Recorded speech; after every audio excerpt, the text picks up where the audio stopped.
स्वरूपिणं पिंडब्रह्माण्डरूपेण राजमानं सनातनम्. सुंदर ध्यानमूर्तीमध्ये असणाऱ्या दक्षिणामूर्तींना प्रथम वंदन करूया. नंतर त्यांचं हे सुंदर वर्णन लिहिणारे शंकराचार्य त्यांनाही वंदन करूया. त्यासाठी त्यांच्याकडे एक प्रार्थना करूया. श्रुती स्मृती पुराणानाम आलयं करुणालयं नमामि भगवत्पादं शंकरं लोकशंकरं. असं हे अद्वैत तत्वज्ञानाचे प्रचारक प्रसार करणारे अशा ह्या शंकराचार्य आचार्यांना नमस्कार. कालपर्यंत आपण 7 श्लोकांचं चिंतन केलेलं होतं. 7 श्लोकांचा अभ्यास केलेला होता. त्यात काय आहे तेही समजून घेतले होते. आणि आता आपण पुढे 8, 9 आणि 10 हे 3 श्लोक आहेत त्यांच्याकडे जाणार आहोत. 7वा श्लोक होता की तुम्हीच चेतना आहात. म्हणजे प्रत्येक व्यक्ती, प्रत्येक सचेतन देह हा चेतना रूप आहे. त्याच्यामध्ये चेतना आहे. म्हणजे जसं ह्या विश्वामध्ये असणारा जो आत्मा स्वरूप आहे किंवा हे सद्गुरु मूर्ती आहे, हे ती चेतना आपल्याला देत असतात. म्हणजे आणि स्वयंरूपानं तेही प्रकट होतात आपल्या पुढं. आपण जर तेवढ्या आर्ततेनं त्यांना नमन केलं तर. म्हणजे भजता म्हटलंय, सर्व समर्पणानं आपण जर त्यांना शरण गेलो तर भजताम यो मुद्रया भद्रया म्हटलेलं आहे. म्हणजे कल्याण करण्यासाठी ते मूर्ती आपल्याला नक्कीच वरदान देणार आहेत. आणि त्याच तेव्हा आपल्याला आपल्या आत्म्याचं प्रकटीकरण करता येणार असं 7व्या श्लोकामध्ये आपण वाचलेलं आहोत, अभ्यास केलेला आहोत. 8वा जो श्लोक आहे तो मी आता म्हणते आहे.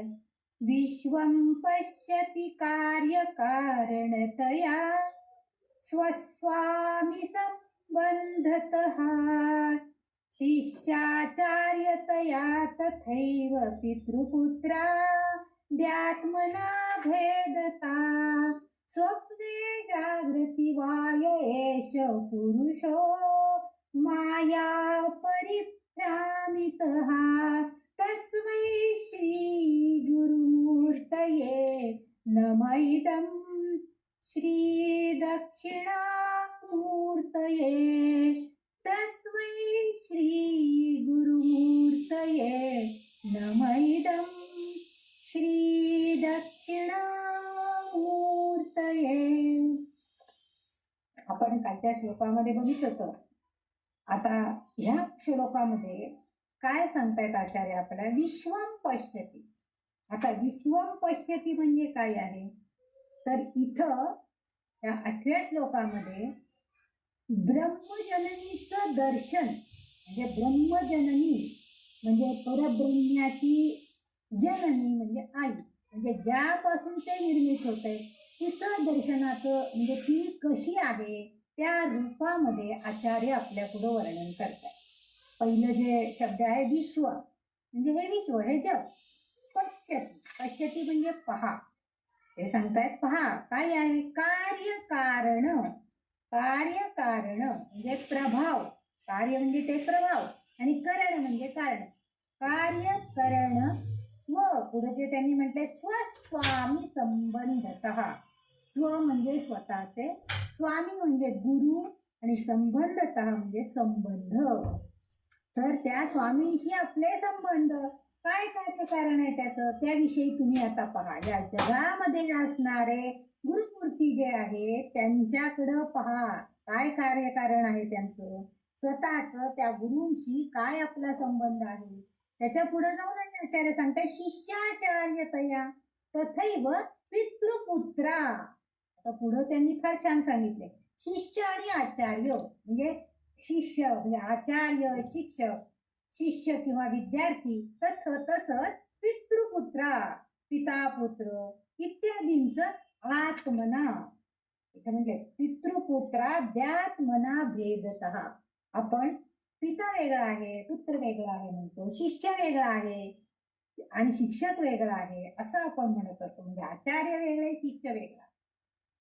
मुलगा वेगळा वडील वेगळे असं जे आपण म्हणत असतो ते काय म्हणतायत, पुत्र पुत्राद्यात्मन भेदतः. त्यांनी काय सांगतायत की आत्म्याला हा सगळा भेद नाही, कारण या सगळ्यांचे आत्मे एकच आहे. कारण प्रत्येकांच्या हृदयामध्ये जो आत्मा राम आहे तो सगळा एकच आहे.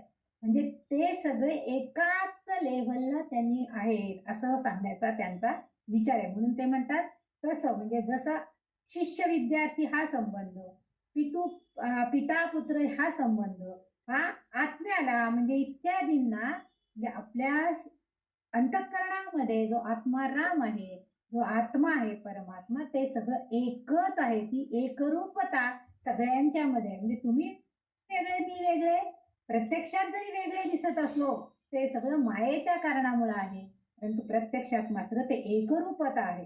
आणि म्हणून पुढे सांगतात, पुढच्या ओळीला ते म्हणतात, स्वप्ने जागृती वाय एष पुरुषो माया परिभ्रामितः. बघा, कारण काय होतं, ही माया जी आहे म्हणजे ही सर्जनशील क्षमता जी आहे विश्वामध्ये असणारी, ही काय करते तर आपल्याला म्हणजे दृश्यमान करते सगळं.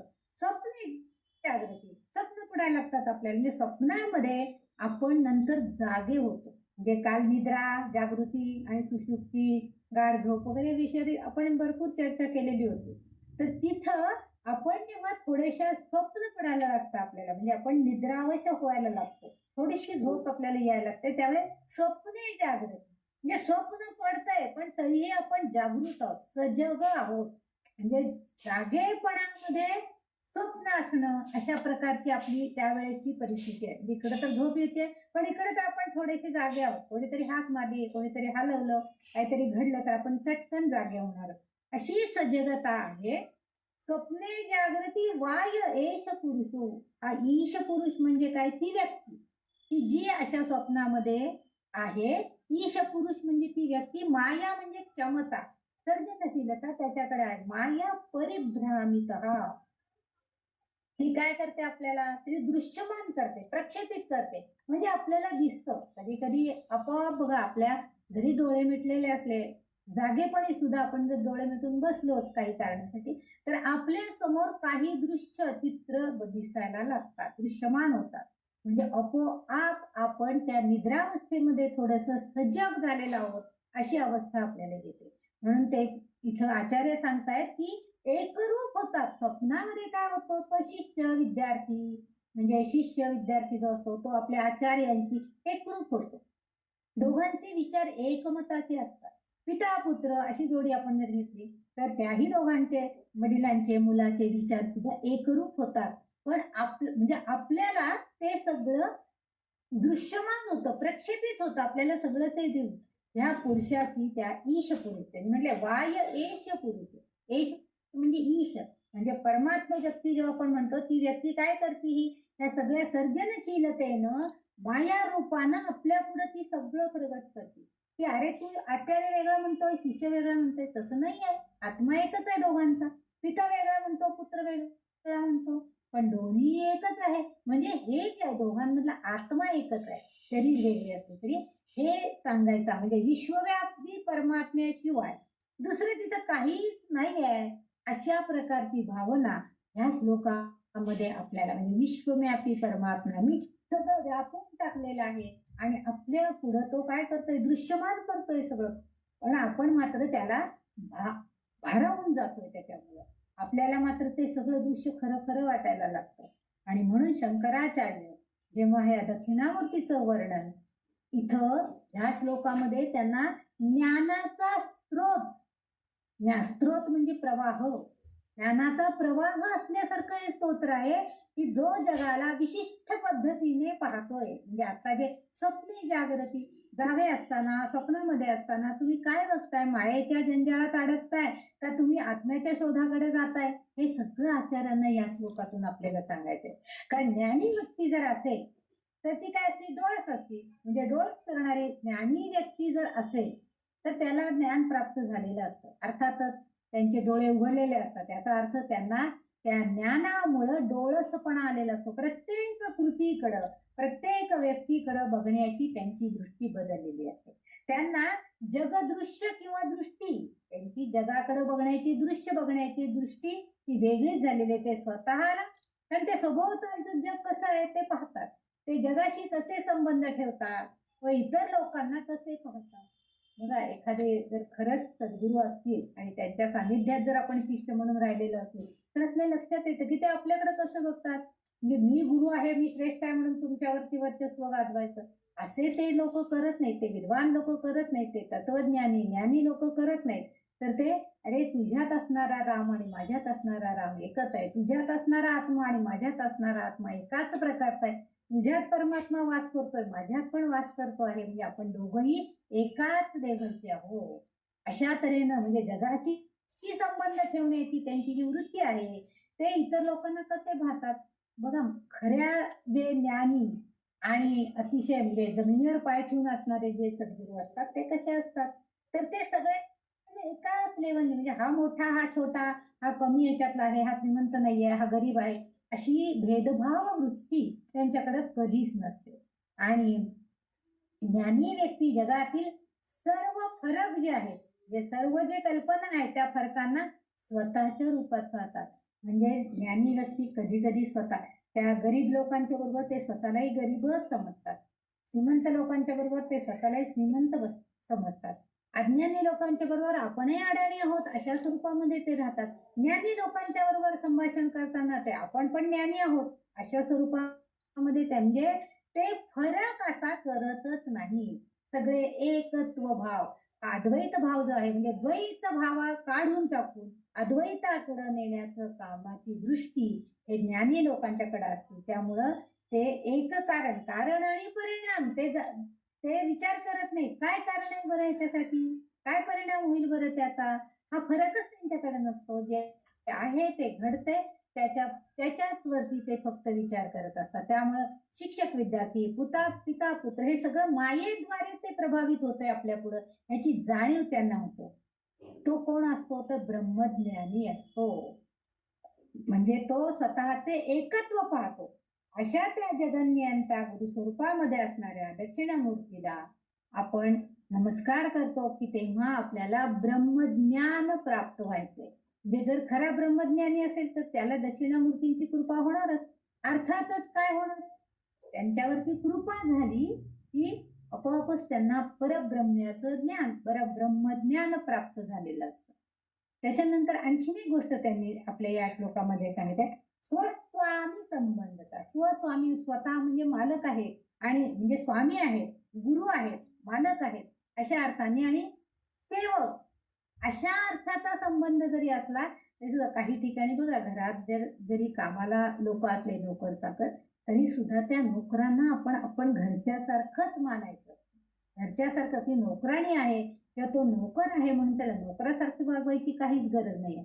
म्हणून इथं आचार्य आपल्याला सांगतायत की सगळ्यांना एक समानतेनं अद्वैत रूपानं बघायचंय, त्यांचा आत्म्याच्या प्रकाशाकडे बघायचंय, त्यांना त्या दृष्टीनं बघायचं आहे. आणि म्हणून इथं त्या जगन्यंता गुरुस्वरूपास असणाऱ्या दक्षिणेमूर्तींचं जर कृपा झाली तर आपल्याला ते ब्रह्मज्ञान प्राप्त होऊ शकतं, असा ह्या श्लोकाचा अर्थ आहे. आणि त्यासाठी आपण हा श्लोक म्हणून त्यांच्याकडं प्रार्थना करायची की आमच्यावरती कृपा करा. तस्मै श्री गुरु मूर्तये नमैदम श्री दक्षिणामूर्तये, असं आपल्याला ह्या श्लोकामध्ये आचार्यांनी थोडक्यात सांगायचा प्रयत्न केलेला आहे. आता अर्थ त्याचा, कार्य कारण, स्वामी सेवक, गुरु शिष्य, पिता पुत्र, म्हणजे कार्य आणि त्या कार्याने घडलेलं का त्याचं कारण आपल्याला समजतं. स्वामी आहे, सेवक आहे, त्यांचं जे कृत्य आहे, त्यांचं जे कार्य चाललेलं असतं, दोघांचं संभाषण म्हणा, दोघांच्या कृती म्हणा, तेही आपल्याला कळतं. नंतर गुरु शिष्यामधलं नातं कसं आहे तेही आपल्याला कळतं, पिता पुत्रामधला संबंध मिळतो. पण हे सगळं निर्माण झालेलं जे ते आहे ते सगळं मायेच्या प्रभावाखाली आहे. म्हणजे माया रूपानं आपल्याला ते प्रक्षेपित होतंय. जागृत अवस्थेमध्ये भेदयुक्त प्रचिती आपल्याला येते आणि विश्व ते मायेनं भ्रमिष्ट करून टाकतो. म्हणजे प्रत्यक्षामध्ये विश्वामध्ये जी माया बंधन आहेत, मग पिता पुत्र म्हटलं की आपल्याला माया वाटते. मुलांनी किती चूक केली तरी तो बाप म्हणतो असू दे पण पुढच्या वेळेला सुधार, पण त्याला शिक्षा द्यायचं धाडस पित्यामध्ये नसतं. म्हणजे त्या मायेचं म्हणजे प्रेमाचं बंधन त्या दोघांमध्ये आहे आणि त्या माया बंधनानं ते एकमेकाला बांधले गेले. अशा तऱ्हेने ह्या मायेमध्ये आपण गुरफटतो. तसं न करता दोघंही एकाच पातळी, एकत्व, अद्वैतवाद जो आहे त्याचं तत्वज्ञान आचार्यांना आपल्यामध्ये भिनवायचं आहे. म्हणजे त्या काळच्या लोकांना सुद्धा त्यांना तेच सांगायचं होतं आणि आपल्याला सुद्धा तेच सांगायचं. द्वैत कधीही मनामध्ये येऊ द्यायचं नाही, दुजेपणा नको, सगळेजण एकच आहेत असं आपल्याला वाटतं. म्हणजे तुमच्यातला आत्मा माझ्यातला आत्मा एकच आहे, त्याच्यामध्ये दुजाभाव करायचा नाहीये असं त्यांना भेदयुक्त म्हणजे भेद करायचा नाही अशी प्रचिती आपल्याला यायला पाहिजे. म्हणून मात्र नित्य निरातिशय असं सच्चिदानंद स्वरूप, नित्य निरातिशय सच्चिदानंद स्वरूप असं म्हटलेलं आहे. तत्वतः हे जे दक्षिणामूर्ती आहे यांचं वर्णन आचार्यांनी असंच केलेलं आहे की ते नित्य आहे. म्हणजे त्याच्यामध्ये नित्य नूतनता आहे, नाविन्य आहे. असं जुने पुराणे झालेले असं त्यांच्याकडे ज्ञान कुठलंच नाही आहे. नित्य नव ज्ञान आहे, सदैव ताजं असणारं ज्ञान आहे, निरातिशय. त्याच्यावरती त्या अतिशय म्हणजे खूप खूप तत्वज्ञान त्यांच्याकडे आहे, त्यांनी खूपच ज्ञानी आहेत आणि ते आपल्याला सच्चिदानंद स्वरूप आहेत ते. आणि तोच सच्चिदानंद, तोच शाश्वत आनंद आपल्याला सुद्धा आपल्या शिष्यांना साधकांना देण्याचा प्रयत्न श्री गुरु स्वरूपातील भगवान दक्षिणामूर्ती करतायत. आणि त्यांना आपला नमस्कार. आपणही त्यांच्याकडे हेच मागूया की असं सच्चिदानंद आनंद मिळेल असं कार्य आमच्याकडनं होऊ दे. आम्हाला पण भेदाभेद करण्याची वृत्ती आमच्याकडे यायला नको. मायेच्या जंजाळातून आम्हाला बाहेर पडायचं आहे, कारण तरच आपण या संसाराच्या चक्रातून बाहेर पडू शकणार आहे. हेच त्यांनी या श्लोकामध्ये आपल्याला सांगण्याचा प्रयत्न केलेला आहे. म्हणजे विश्वव्यापी परमात्मा तुमच्यामध्ये आहे, माझ्यामध्ये आहे, भेदाभेद करायचं नाही. अद्वैतवादाचा सिद्धांत, अद्वैतवादाचं तत्वज्ञान पटवून देण्याचा आचार्यांनी ह्या श्लोकामार्फत आपल्याला प्रयत्न केलेला आहे. कारण मागच्या श्लोकामध्ये ते आपल्याला सांगतायत की चेतना म्हणजेच तुम्ही आहात, तुम्ही म्हणजे तुम्ही प्रत्यक्ष, म्हणजे तुमच्यामध्ये जे चेतन आहे तोच आत्मा आहे असं समजा थोडक्यात. तसं असेल तर तो आत्मा जसा तुमच्यात आहे तसा माझ्यात आहे. म्हणजे इथं तुम्ही भेद करू नका, आपण सगळे एकसारखे आहोत, एकत्र आहोत, एक चित्ताचे आहोत, एकाच आत्म्याच्या म्हणजे परमात्म्याचं ज्ञान किंवा परमात्म स्वरूप आपल्यामध्ये आहे असा भेदाभेद न करता अद्वैत तत्वज्ञान समजून घेण्याचा प्रयत्न करा असं आचार्यांनी सांगितलेलं आहे. कारण त्या काळामध्ये समाजामध्ये अशा लोकांनी अवडंबर माजवलेलं होतं की म्हणजे आता जे जारण मरण करणारे लोक वगैरे असं त्यांचं खूप प्राबल्य झालेलं होतं. म्हणजे ते लोकांना लुबाडायचे की ह्याला भानामती झाली, ह्याला अमुक झालेलं आहे. परंतु इथं मात्र आचार्यांनी हे बघितलं की समाजामध्ये अशी बंडाळी सुरू झालेली आहे, तेव्हा त्यांनी अशा अज्ञान अंधकार नष्ट करण्यासाठी अद्वैतवादाचा सिद्धांत, अद्वैतवादाचं तत्वज्ञान लोकांना सांगायला प्रवृत्त केलं. आणि खरं परमेश्वर ओळखायचा असेल, खरा जगदीश तुम्हाला समजून घ्यायचा असेल तर तुम्ही त्या परमात्म्याची प्राप्ती करायचा, परब्रह्माची प्राप्ती करायचा प्रयत्न करा. त्यासाठी तुम्ही अज्ञान सोडून ज्ञानाकडे या. हेच आचार्यांनी याही श्लोकातून आपल्याला सांगायचा प्रयत्न केलेला आहे. आता पुढचा जो श्लोक आहे त्याच्यामध्ये म्हणजे ह्या ब्रह्मजननीचे दर्शन असं या श्लोकाला एक वाक्यामध्ये सांगितलंय. म्हणजे ह्या ब्रह्माची जननी म्हणजे आई, ती कशी आहे त्याची ओळख आचार्यांनी आपल्याला करून दिलेली आहे. आता इथं पुढचा जो श्लोक आहे 9वा तो आधी म्हणून दाखवते. भूरंभास्य नलो नीलोंबरमहर नाथो हि वंशो पुमान् इत्याभाति चराचरात्मकमिदं यस्यैव मूर्त्यष्टकम् नान्यत् किञ्चन विद्यते विमृशताम् यस्मात् परस्माद् विभो तस्मै श्री गुरुमूर्तये नम इदं श्री दक्षिणामूर्तये तस्मै श्री गुरुमूर्तये नम इदं श्री दक्षिणामूर्तये. आता ह्याच आत्ताच्या श्लोकामध्ये 8व्या ब्रह्मजननी कोण आहे, म्हणजे हा भगवंत आहे. ते आपल्याला म्हणजे ज्ञान कोणाकडनं आलं आपल्याकडं त्याची माहिती आपल्याला त्यांनी दिली. तर ह्या श्लोकामध्ये आचार्य आपल्याला सांगतात की फक्त ब्रह्मच सगळीकडे आहे, विश्वव्यापी परमात्मा एक आहे, दुसरा तिसरा कोणीच नाहीये, म्हणजे हेच परब्रह्म आहे हेच सांगण्याचा प्रयत्न त्यांनी या श्लोकात आचार्यांनी केलाय. भू भूरम भू, त्याचा पहिला शब्द आहे भू. भू म्हणजे पृथ्वी. अंब अंब म्हणजे भूरंभस्य म्हटलंय ना, भूरंभांस्य म्हणजे अंभांस्य म्हणजे पाणी, म्हणजे पृथ्वीवरती पाणी आहे. नंतर अनल पुढं म्हटलंय भूरंभांस्य अनलो, अनलो आहे भूरंभांस्य अनलो. अनल म्हणजे अग्नी. आणि अनिल पुढं म्हटले निलोंबर, निलोंबर म्हणजे आकाशामध्ये असणारा वारा. अंबर, अंबर म्हणजे आकाश, आणि अनिल म्हणजे वारा किंवा वायू. म्हणजे ह्या अंबरामध्ये अवकाशामध्ये काय आहे की पंचमहाभूत आपल्याला बघायला मिळतात. संबंध अवकाशामध्ये आपल्याला ह्या पंचमहाभूतांचा सामना करावा लागतो. पंचमहाभूतांनी युक्त आपलं शरीर सुद्धा आहे. आणि म्हणून इथं आचार्य सांगतायत की पृथ्वी, जल, अग्नी, वायू, आकाश, त्याशिवाय नीलांबर आहे, निळा आकाश आहे. ते पुढं काय सांगितलंय, नीलांबर महर नाथो हिमांशु कुमार. हिमांशु म्हणजे चंद्र. आता इथं नाथ स्वामी असं म्हटलेलं. इथं महर म्हणजे इथं सूर्य, चंद्र हे सुद्धा त्याच्यामध्ये येतात. हे सगळे जण हे सगळे जीवाशी कनेक्टेड आहेत, पंचमहाभूतांनी युक्त असंच आपला नरदेह बनलेला आहे. आणि म्हणून इथं आचार्य आपल्याला सांगतायत की भूरंभांस्य नलो निलोंबर महर नाथो हिमांशु पुमान. हिमांशु म्हणजे काय तर परत चंद्र अर्थ आलेला आहे. पुमान, पुमान म्हणजे काय, व्यक्तीची चेतना शक्ती. म्हणजे प्रत्येक व्यक्तीमध्ये जी चेतना शक्ती, आपण तुम्ही चेतना आहात असा जेव्हा उल्लेख केलेला होता तेव्हा त्याला अनुसरून तिथं पुढं आपल्याला आचार्य सांगतायत की ह्या पंचघटकांयुक्त ह्या पृथ्वीवरचे हे पृथ्वी, आप, तेज, वायू, आकाश हे जे आहेत या सगळ्या प्रकृती घटकांनी आपलं शरीर बनलेलं आहे. त्याशिवाय चंद्र आणि स्वामी, सूर्य हे सगळे कसे आहेत, त्यामुळं आपल्यासारख्या व्यक्ती, साधक म्हणूया आपण तर त्या कशा होतात, चेतना शक्तीमय होतात, त्यांच्यामध्ये चेतना येते. इत्या अभाती म्हणजे अशा प्रकारे त्या प्रकट होतात.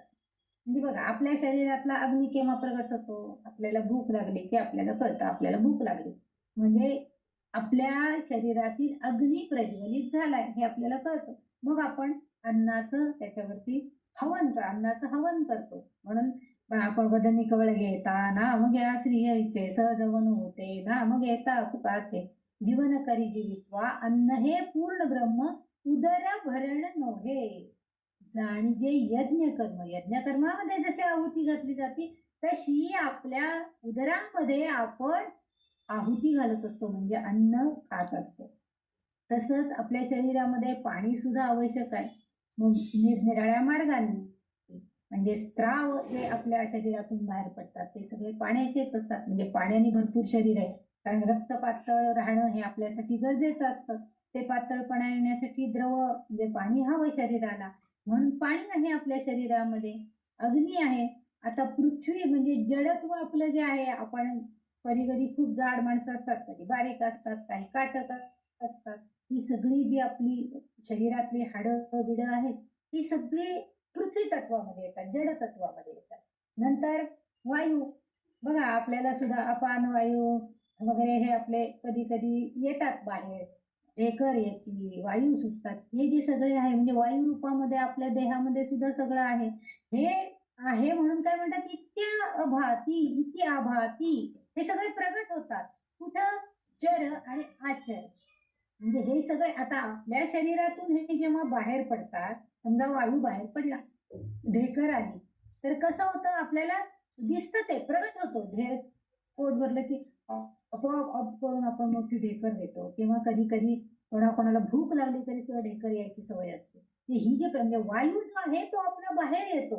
मग काय होतं, पण चराचरामध्ये चराचर हा जो शब्द आहे, चर अधिक आचर असा आहे. चर अधिक आचर म्हणजे जो हलतोय, आणि अचर म्हणजे जो हलत नाही. असे दोन प्रकार. इदम हे मूर्तिरूप जे आहे, चराचरात्मकम इदम. इदम म्हणजे हे मूर्तिरूप. यस्यैव मूर्ती अष्टकम. यस्यैव मूर्त्य अष्टकम. अष्टक म्हणजे 8 प्रकारच्या मूर्तींमध्ये हे आपल्याला सगळं बघायला मिळतं. म्हणजे पंचमहाभूतांचे 5 घटक, नंतर चंद्र सूर्य, हेही आपल्या शरीरामध्ये आपण जे 2 डोळे आहेत ते जणू चंद्र सूर्यासारखे आहेत अशी कल्पना केली तर ते पण आपल्यामध्ये आहेतच. चंद्र सूर्य आहे. मन बुद्धी आहे, हा 8वा घटक आहे की ज्या योगे आपल्याला सगळ्याचं ज्ञान प्राप्त होऊ शकतं, सगळ्याचं आकलन आपल्याला होतं. हे सगळे घटक म्हणजे काहीही हालचाल न होता, कुठेही न जाता, न हलणारं असं सुद्धा आहे, हलणारं असं सुद्धा आहे. म्हणजे आपल्या शरीरातनं बाहेर पडतं म्हणजे हलतं, येतं बाहेर. कुठल्या कुठल्या रूपानं द्रव बाहेर येतो, कुठल्या कुठल्या रूपानं वायू बाहेर येतो, हे सगळं हलणार आहे. पण न हलणार पण आहे. कधी आपल्याला गॅसेस होतात पोटात, पण कळत नाही. आपण म्हणतो आई पोट फार गुबारा झाल्यासारखं झालंय, पोट दुखतंय, म्हणजे आपल्याला कळत नाही. न हलणारं असे सुद्धा ते अभाती, ते प्रगट झालेले असतात तिथं. यस्यैव मूर्ती अष्टकम. अशा 8 मूर्ती आहेत. 8 मूर्तींनी युक्त हे सगळं आहे. नान्य किंचित. आता हे शब्दशः अर्थ सांगते. आचार्यांना काय अपेक्षित आहे ते आपण पुढे बघूया. नान्य किंचन विद्यते विमृशताम. नान्य म्हणजे न अन्य असं आहे, दुसरे काहीही नाहीये, असे काहीही नाही, अन्यथा काहीही नाही. किंचन म्हणजे इतर. विद्यते म्हणजे अस्तित्वात आहे. विशृंभ म्हणजे जे समजतात. विमृशताम म्हणजे ते समजतात. म्हणजे काय तर विद्यते. आता इथं त्यांनी आपल्याला म्हटलंय म्हणजे अस्तित्वात आहे. हे सगळी पंचमहाभूत आपल्या देहामध्ये अस्तित्वात आहे. हे जे समजतात ते काय, ते विद्यते, ते अस्तित्वात आहे. विमृशताम ते समजतात तसं. त्याशिवाय पुढे काय म्हणतात, यस्मात परस्मात विभो. आता इथं विभो हा जो शब्द त्यांनी वापरलेला आहे, तर विभो म्हणजे सर्वव्यापी अस्तित्व. आपण म्हणतो ना सगळीकडनं व्यापलेला असतो विभो. आता आपण त्याला विभोर असा शब्द लावला की आपण म्हणतो ना काय नयन रम्य विभोर दृश्य आहे. म्हणजे काय तर चराचरीमध्ये असणारं ते जे दृश्य आपल्याला दिसते की सूर्य उगवलेला आहे, त्याची अशी सोनेरी छटा पडलेली आहे, छान फुलं उमलली आहेत, छान वास येतो, हे सगळं आपल्याला कसं कळतं तर विभो म्हणजे त्याचं अस्तित्व, सर्वव्यापी अस्तित्व या भगवंताचं आपल्याला तिथं कळत असतं. म्हणजे यस्मत त्याशिवाय परस्मत म्हणजे परम. परस्मा म्हणजे दुसरा अर्थ म्हणजे तर परम विभू, परम असणार, परमात्मा असणार सर्वव्यापी अस्तित्व आपल्याला तिथं कळतं. अशा त्या दक्षिणामूर्तीला माझा नमस्कार. असं सर्वात, कारण त्यांनी म्हटलेलं आहे नान्य किंचन. जे समजतात त्यांना थोडंफार समजतं, इतर जास्त काही नाहीये, परंतु ते काय करतायत तर विमृशताम म्हणजे ते समजतायत. त्याशिवाय परमात्म्याचं अस्तित्व सुद्धा ते मानतायत. आणि तस्मात परस्मात विभो की ह्या सर्व आपल्याला याने हे सर्व आत्म्याखेरीज सगळं त्यांनी व्यापून टाकलेलं आहे. म्हणजे मायाजाळ म्हणतो ना आपण, तसं आपल्याला सगळ्यापर्यंत आपल्या डोळ्यांना जे प्रक्षेपित होतंय ते सगळं मायेचा जंजाळ आहे. आणि तरी सुद्धा आपण काय म्हणतोय की सगळे, पण इथं आपल्याला परमात्म्याची जाणीव आपल्याला कधी होते कधी नाही. त्याचं अस्तित्व सर्वव्यापी आहे. म्हणजे विश्वव्यापी परमात्म्याशिवाय ह्या जगतामध्ये दुसरं काहीच नाहीये हे सांगण्याचा प्रयत्न इथं आचार्यांनी केलेला आहे. की बघा पृथ्वी आहे, अंबर आहे, आकाश आहे, जल आहे, वायू आहे, याच्यात पण तोच आहे. चंद्र सूर्यामध्ये सुद्धा परमात्मा आहे. नंतर तो प्रगटीकरण होऊन आपल्यापर्यंत येतो, हलणार न हलणार म्हणजे जड, स्थूल आणि सूक्ष्म म्हणतो ना आपण. तशा स्वरूपामध्ये सुद्धा तोच परमात्मा आहे. आणि यस्यैव मूर्ती अष्टकम, 8 मूर्तींमध्ये, अष्टक मूर्तीमध्ये तो प्रगट होतो. म्हणजे पृथ्वी, जल, अग्नी, वायू, आकाशी पंचमहाभूत तर आहेच आहे, त्याशिवाय सूर्य, चंद्र आणि 8वा आहे आपला कर्माचा आणि आपला विद्येचा अधिकारी असलेला हा सजीव आत्मा. हे सगळ्यांनी 8 मिळून, जसं आपला देह व्यापलेला आहे तसं याच 8 शक्तींनी मिळून सर्व विश्व व्यापलेलं आहे. आणि तो कोण आहे तर तो म्हणजे परमात्मा. त्याच्यामध्ये हे सर्व 8 गुण आहेत. परमात्म्याच्या अंगी जसे ते गुण आहेत तसे आपल्यामध्ये, कारण मागच्या श्लोकामध्ये आपण बघितले की दुसरं कोणी नाही, तुम्ही म्हणजे तुम्ही आहात, मी म्हणजेच तुम्ही आहात, असा पण अर्थ आपण एका श्लोकाचा बघितला होता. आणि त्यामुळं इथं आचार्य सांगतायत की तसंच आहे की तो परमात्मा जसा स्वतः आहे, तो परमात्मेशिवाय दुसरं काहीच जगामध्ये नाहीये. आणि आम्ही आणि तुम्ही म्हणजे आपला देह आणि विश्व हे सगळं एकाच प्रकारचं आहे. अष्टमूर्ती, ह्या ज्या 8 गोष्टी, आता इथं मूर्ती म्हणजे लगेच आपल्या डोळ्यासमोर देवादिकांच्या मूर्ती असतात तसा अर्थ नाहीये. तर ह्या 8 घटक, हे 8 गोष्टी, ह्या सगळ्यांनी हे सर्व व्यापलेले आहे. जसा आपला देह व्यापलाय तसंच हा विश्व व्यापलेला आहे. आणि विश्वामध्ये जसा परमात्मा आहे तसं आपल्या शरीरामध्ये सुद्धा परमात्मा व्यापून राहिलेला आहे. फक्त ते जाणून घेणं गरजेचं आहे. यस्मात परस्मात विभो, याला तुम्ही समजून घ्यायला पाहिजे. कारण ह्याखेरीज दुसरं काहीही नाहीच आहे, असं इथं आपल्याला शब्दशः अर्थांनी आचार्यांनी सांगितलेलं आहे.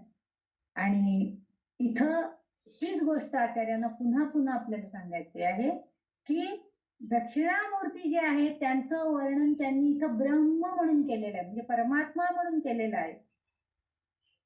त्यांच्या 8 स्वरूप, 8 घटकांचा स्वरूप, म्हणजे त्यांच्या स्वरूपामध्ये 8 घटकांचा समावेश केलेला आहे. सूर्य, चंद्र, चेतना यांचाही समावेश केला आहे. विश्वातील प्रत्येक गोष्टींमध्ये ह्या 8 प्रतिनिधित्व करणाऱ्यांचा समावेश आहे. म्हणजे पंचघटक जे आहेत, पंचमहाभूत जे आहेत त्यांनी युक्त, त्याशिवाय चंद्र सूर्याचे प्रकाश हे पण आहे, मनबुद्धी आहे, चेतना शक्ती आहे. या सगळ्यांनी मिळून विश्वातील प्रत्येक वस्तू, चराचरातील प्रत्येक गोष्टी जी आहे ती या 8 घटकांवरच अवलंबून आहे. त्यामुळे त्या सर्वोच्च व्यापक अस्तित्वाशिवाय दुसरं काहीच नाहीये. आणि म्हणून हे फक्त कोणाला समज, विभो, आणखीन या विभो या शब्दाचा आणखीन एक अर्थ त्यांनी असं म्हणतायत की विभो म्हणजे जे ज्ञानी लोक आहेत ते, तर त्यांना हा अर्थ थोडंफार समजतो, ते सत्य ओळखू शकतात. मग ह्या अष्टक मूर्ती ज्या आहेत त्या म्हणून ते प्रगट झालेले असतात. आणि त्या ओळखणाऱ्याला, ब्रह्माला, ते ओळखून जे ओळखतात ते सगळे ज्ञानी लोक असतात. आणि हे आपल्याला ओळख करून देणारा कोण आहे तर दक्षिणामूर्ती आहे. अशा त्या दक्षिणामूर्तींना माझा नमस्कार. कारण गुरुरूपामध्ये येऊन माझ्या समोर जे गुरु स्वरूपामध्ये आलेले आहेत आणि मलाही त्या ज्ञानाचं थोडंफार माहिती करून देत आहेत, ते ज्ञान मला प्रदान करतायत, अशा त्या दक्षिणामूर्तींना माझा नमस्कार. पृथ्वी, जल, अग्नी, वायू ही सगळी पंचभूत आपण बघितलं. आणि ह्या सगळ्या आता ज्ञान एखाद्या, आता ज्ञानेश्वरांनी रेड्यामुखी वेद बोलवले ठीक आहे, पण सामान्य माणसाला हे शक्य आहे का की बैल किंवा रेडा किंवा गाय, म्हैस, शेळी, कुत्री, मांजर हे बोलतात, आपल्यासारखे बोलणं व्यक्त होऊ शकत नाहीत, आपल्यासारखे शब्द बोलू शकत नाहीयेत. म्हणून ते म्हणतात की आपण जे सजीव आहोत, जे देहधारी आहे, हे सगळे बोलू शकतात, करू शकतात, कार्य करू शकतात. ह्या सगळ्यांनी हे सर्व जग व्यापून उरलेलं आहे. याच्यामध्ये विश्वामध्ये प्राणी आहेत, पण फक्त त्यांना वाणी नाहीये, बोलायला त्यांना येत नाही, पण ते सजीव आहेत. आणि या सजीव गोष्टींमध्ये हे सगळे गुण आहेत, म्हणजे पंचमहाभूतांमध्ये असणारे गुण सगळे मिळून, आणि त्यांच्याकडनं कर्म करून घेण्याचे अधिकार. आता कुत्रा असेल तर त्याच्याकडनं आपण काय करतो, तो प्रामाणिक आहे, जोर जोरात आवाज काढून भुंकतो, बोलायला जरी येत नसलं तरी, आणि मग तो आपल्या घराची राखण करतो. बैल आहे तर तो कष्ट करतो आणि आपल्याला सगळे शेतीचं कामकाजाला मदत करतो. वाहन म्हणून त्याचा उपयोग आपण बैलगाडीला लावून करतो. ही जी क्रियाशीलता आहे, ही क्रियाशीलतेचा अधिकारी ते सजीव आहे आणि म्हणून त्यांनी सगळं जग व्यापून टाकलेलं आहे. आपल्याला त्याची प्रचिती वेळोवेळी येत असते. आपल्यामध्ये असणारा आत्मा, त्यांच्यामध्ये असणारा आत्मा एकच आहे, त्याच्यामध्ये फरक काही नाही आहे. परंतु तत्वतः जर आपण विचार केला तर तत्वज्ञानी पुरुषांना या सर्व व्यापी परमात्म्याशिवाय दुसरं काहीही दिसतच नाही, त्याची त्यांना सतत प्रचिती येत असते. म्हणून जे मोठमोठे महात्मे विद्वान ज्ञानी लोक असतात त्यांना बघा आपण सदैव त्यांना म्हणजे त्यांच्याकडे ती शक्ती असते. ते काही गोष्टी आता बऱ्याचशा म्हणजे आपल्या सद्गुरूंच्या ज्या पोथी असतात त्यांच्या लीलामृत आपण जर वाचलं तर त्याच्यामध्ये बरेचसे चमत्कार घडलेले दिसतात. हे घडतात म्हणजे काय होतं तर त्यांच्यामध्ये त्यांची क्रियाशक्ती जी आहे ती त्याची प्रचिती आपल्याला येते. त्यांच्याकडे ती क्रियाशक्ती आहे, ते परमात्मा स्वरूप आहेत. म्हणूनच गुरूंच्याकडनं आता ती गाडी थांबवली गजानन महाराजांच्या ह्याच्यामध्ये, तोपर्यंत गाडीला थांबावं लागलं. मग गाडी सुरू झाली. तोपर्यंत जोपर्यंत महाराज त्याच्यातनं उतरून खाली येत नव्हते तोपर्यंत गाडी पुढं जातच नव्हती. काय झालं गाडीला, इंजिन बंद पडलं का, अचानक असं कसं झालं वगैरे असं वाटतं. म्हणजे त्यांच्यामध्ये ती चेतना शक्ती अशी होती की जे क्रियाशील आहे, म्हणजे ती परमात्मा स्वरूपाची शक्ती त्या महान थोर व्यक्तींच्या मध्ये असते. आपल्यासारखे कशी गाडी पुढे धावती आहे, आपल्याला काही पकडायला आली नाही तर आपण खाली प्लॅटफॉर्मवरच थांबून जातो. परंतु तसं नव्हतं. त्यांनी नुसत्या आपल्या नजरेनं ती थांबवायची ताकद त्यांच्यामध्ये असते. बऱ्याच ठिकाणी असं आपल्याला बघायला मिळतं की म्हणजे गुरूंमध्ये ती शक्ती असते. म्हणूनच काही काही जणांचे रोग बरे करणं. आणि ही प्रचिती केव्हा येते, तेव्हा जेव्हा एखाद्या विलक्षण अशा कृती त्यांच्याकडनं केल्या जातात त्यावेळेस आपल्याला प्रचिती येते की बाबा ह्या माणसाकडे काहीतरी दैवी शक्ती आहे आणि त्या अवलियामुळं आपल्याला आज ह्या संकटातून बाहेर येता आलं असं आपल्याला प्रचिती येते. म्हणजे ते परब्रह्म स्वरूपच आहे. कोण आहे ते? गुरुस्वरूप भगवान श्री दक्षिणामूर्ती आहेत किंवा आपले ते गुरुस्वरूप असणारी दुसरी कुठली व्यक्ती असेल तर ती आहे की ज्याच्यामुळं आपल्याला ह्याची प्रचिती येते की परमात्म तत्वाशिवाय दुसरं काहीच नाही आणि ते परमात्म तत्व तुमच्यात आहे आणि माझ्यात आहे आणि सर्वकडचं ब्रह्म एकच आहे. ब्रह्म हे काय म्हणतं की ब्रह्मज्ञान सुद्धा एकच आहे.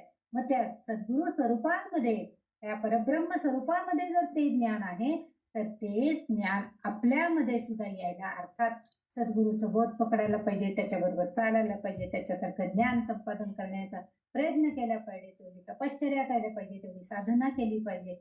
ह्या सगळ्यामुळं आपोआप आणि जेव्हा आपली थोडी थोडी थोडी थोडी साधना आपल्याकडनं होती, भगवंत बघत असतो सगळा की आपला शिष्य कसा आहे, काय करतोय तो.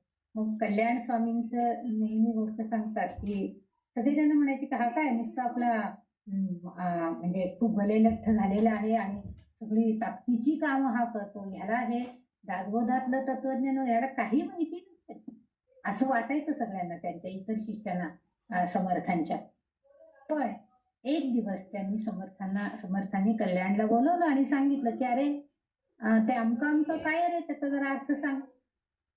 कल्याण स्वामींनी घडाघड त्याच्यातला अर्थ सगळा सांगून टाकला आणि मग त्या शिष्याला कळून चुकलं की हा नुसता आपल्या शक्तीच्या बलाने किंवा बलप्रयोग करून हा सगळं फक्त काम करण्यामध्येच समर्थांचा शिष्य बनलेला नाही आहे, तर समर्थांकडून मिळणारं जे ज्ञान आम्हाला येतंय ते सगळं कल्याण स्वामींना सुद्धा मिळते, ते स्वतः सुद्धा ते ग्रहण करतायत.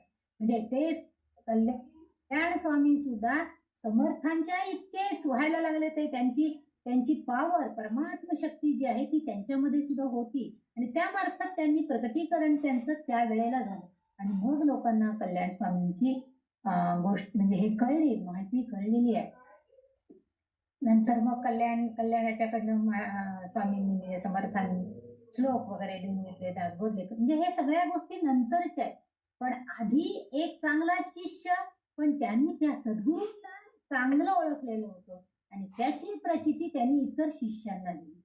काय की एकच ब्रह्म आहे तुमच्यामध्ये, त्या बाकीच्या शिष्यांमध्ये आणि त्याच्यामध्ये एकच ब्रह्म, एकच परब्रह्माचं ज्ञान भरलेलं आहे.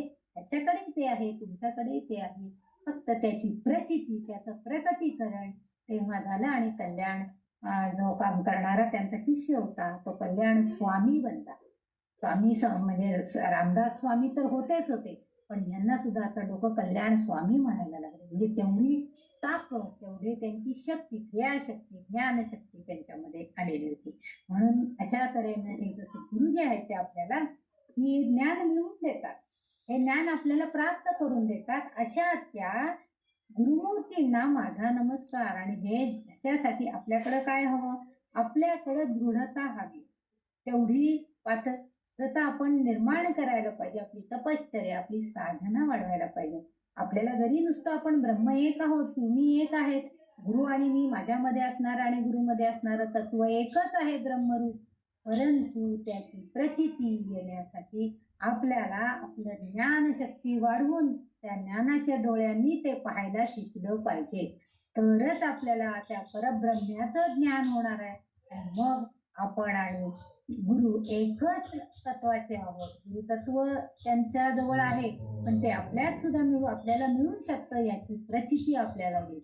म्हणजे आपण जर कुठल्याही एखाद्या घटनेमध्ये आपण संकटात असतो तर आपण प्रार्थना करतो की स्वामी काहीतरी करा, पण मला याच्यातनं सोडवा, माझ्यासाठी काहीतरी करा, असं आपण कळकळीनं म्हणतो. म्हणजे केव्हा आपली जर साधना तेवढी झालेली असेल तरच ही गोष्ट होऊ शकणार आहे, अन्यथा आपण त्या संकटामध्येच गुरफटून जाणार आहोत.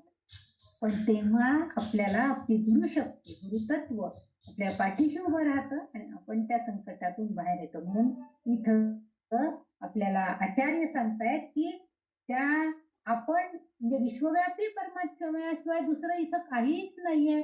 त्यामुळं ह्या चराचरामध्ये असणारं, हलणारं न हलणारं, प्रगट होणारं न प्रगट होणारं, या सगळ्या गोष्टी आहेत. या 8 गोष्टींमध्ये ते आहेत, असं सगळ्यांना त्यांनी सांगण्याचा प्रयत्न केलेला आहे. आणि इथं आपल्याला हे जे 8 गोष्टी आहेत ते आपण लक्षात ठेवायचे. पंचमहाभूत, सूर्य, चंद्र आणि आपल्यातली असणारी चेतनाशक्ती, आपल्यातली असणारी सजीवता म्हणजे चेतनाशक्ती, या 8 गोष्टींनी युक्त सर्व विश्व व्यापलेलं आहे. म्हणजे फक्त इथं सगळे ब्रह्म आहे असंच म्हणायला पाहिजे, असं या 9व्या श्लोकामध्ये आता आचार्य आपल्याला सांगतायत. एक एक एक एक टप्पा पार करत करत आता शेवटचा श्लोक आलेला आहे. हा शेवटचा श्लोक फलश्रुती म्हणून ओळखला जातो. 9 श्लोकापर्यंत आचार्यांनी आपल्याला सांगण्याचा प्रयत्न केलाय. अटक म्हणतात सगळेजण, कोणी म्हणतात हा 9वा श्लोक नव्हताच, तोही श्लोक नंतरच कोणी विद्वानांनी आपल्या इच्छेनुसार काही काही उपनिषदांमधनं, मंडलांमधनं, शास्त्रांमधनं घेतलाय आणि याच्यामध्ये घातलेलं आहे, असंही काही जणांचं, विद्वानांचं मत आहे. पण आपल्याला नक्की माहिती नाहीये. आपल्याकडे आलेलं आहे, आपण शिकायचं, एवढंच आपण करायचंय. त्यामुळे आपण हा 9वा श्लोक आता अभ्यासलेला आहे. अशा त्या दक्षिणामूर्ती सद्गुरूंना माझा नमस्कार, असं आपण त्यांच्याकडनं आपल्याला हे ज्ञान प्राप्त व्हावं अशी आपण करावी अपेक्षा. आणि पुढच्या श्लोकाकडे जाऊया. आता पुढचा श्लोक जो आहे तो फलश्रुतीचा आहे. फलश्रुती म्हणजे काय? तर आपण कुठलंही स्तोत्र पठण केलं, काहीही ग्रंथ वाचला तरी सुद्धा आपल्याला त्याच्यापासून फळ हवं. खर तर गीतेमध्ये सांगितलंय कर्मण्येवाधिकारस्ते मा फलेषु कदाचन, काहीही कार्य करा तर फळाची अपेक्षा धरू नका. ही खरी आपल्यातलं आपले ज्ञान वृद्धी जर झालेली असेल, ज्ञानात वाढ झालेली असेल, आपल्याला जर कळलेलं असेल तर फळाची अपेक्षा आपण करणारच नाही. पण इथं तसं नाहीये. तरी सुद्धा इतकं सांगून सुद्धा गीतेमध्ये भगवंत एवढं आपल्याला कळकळीनं सांगताय, अरे तुझी कर्म तू करत राहा, फळ काय द्यायचं न द्यायचं ते मी बघतो सगळं. असं मी काल सांगितलं की महाराजांनी सांगितलं तुम्ही नाम घ्या फक्त, बाकी मी सगळं योगक्षेम महाम्य, मी बघतो तुमचा योगक्षेम कसा चालवायचा.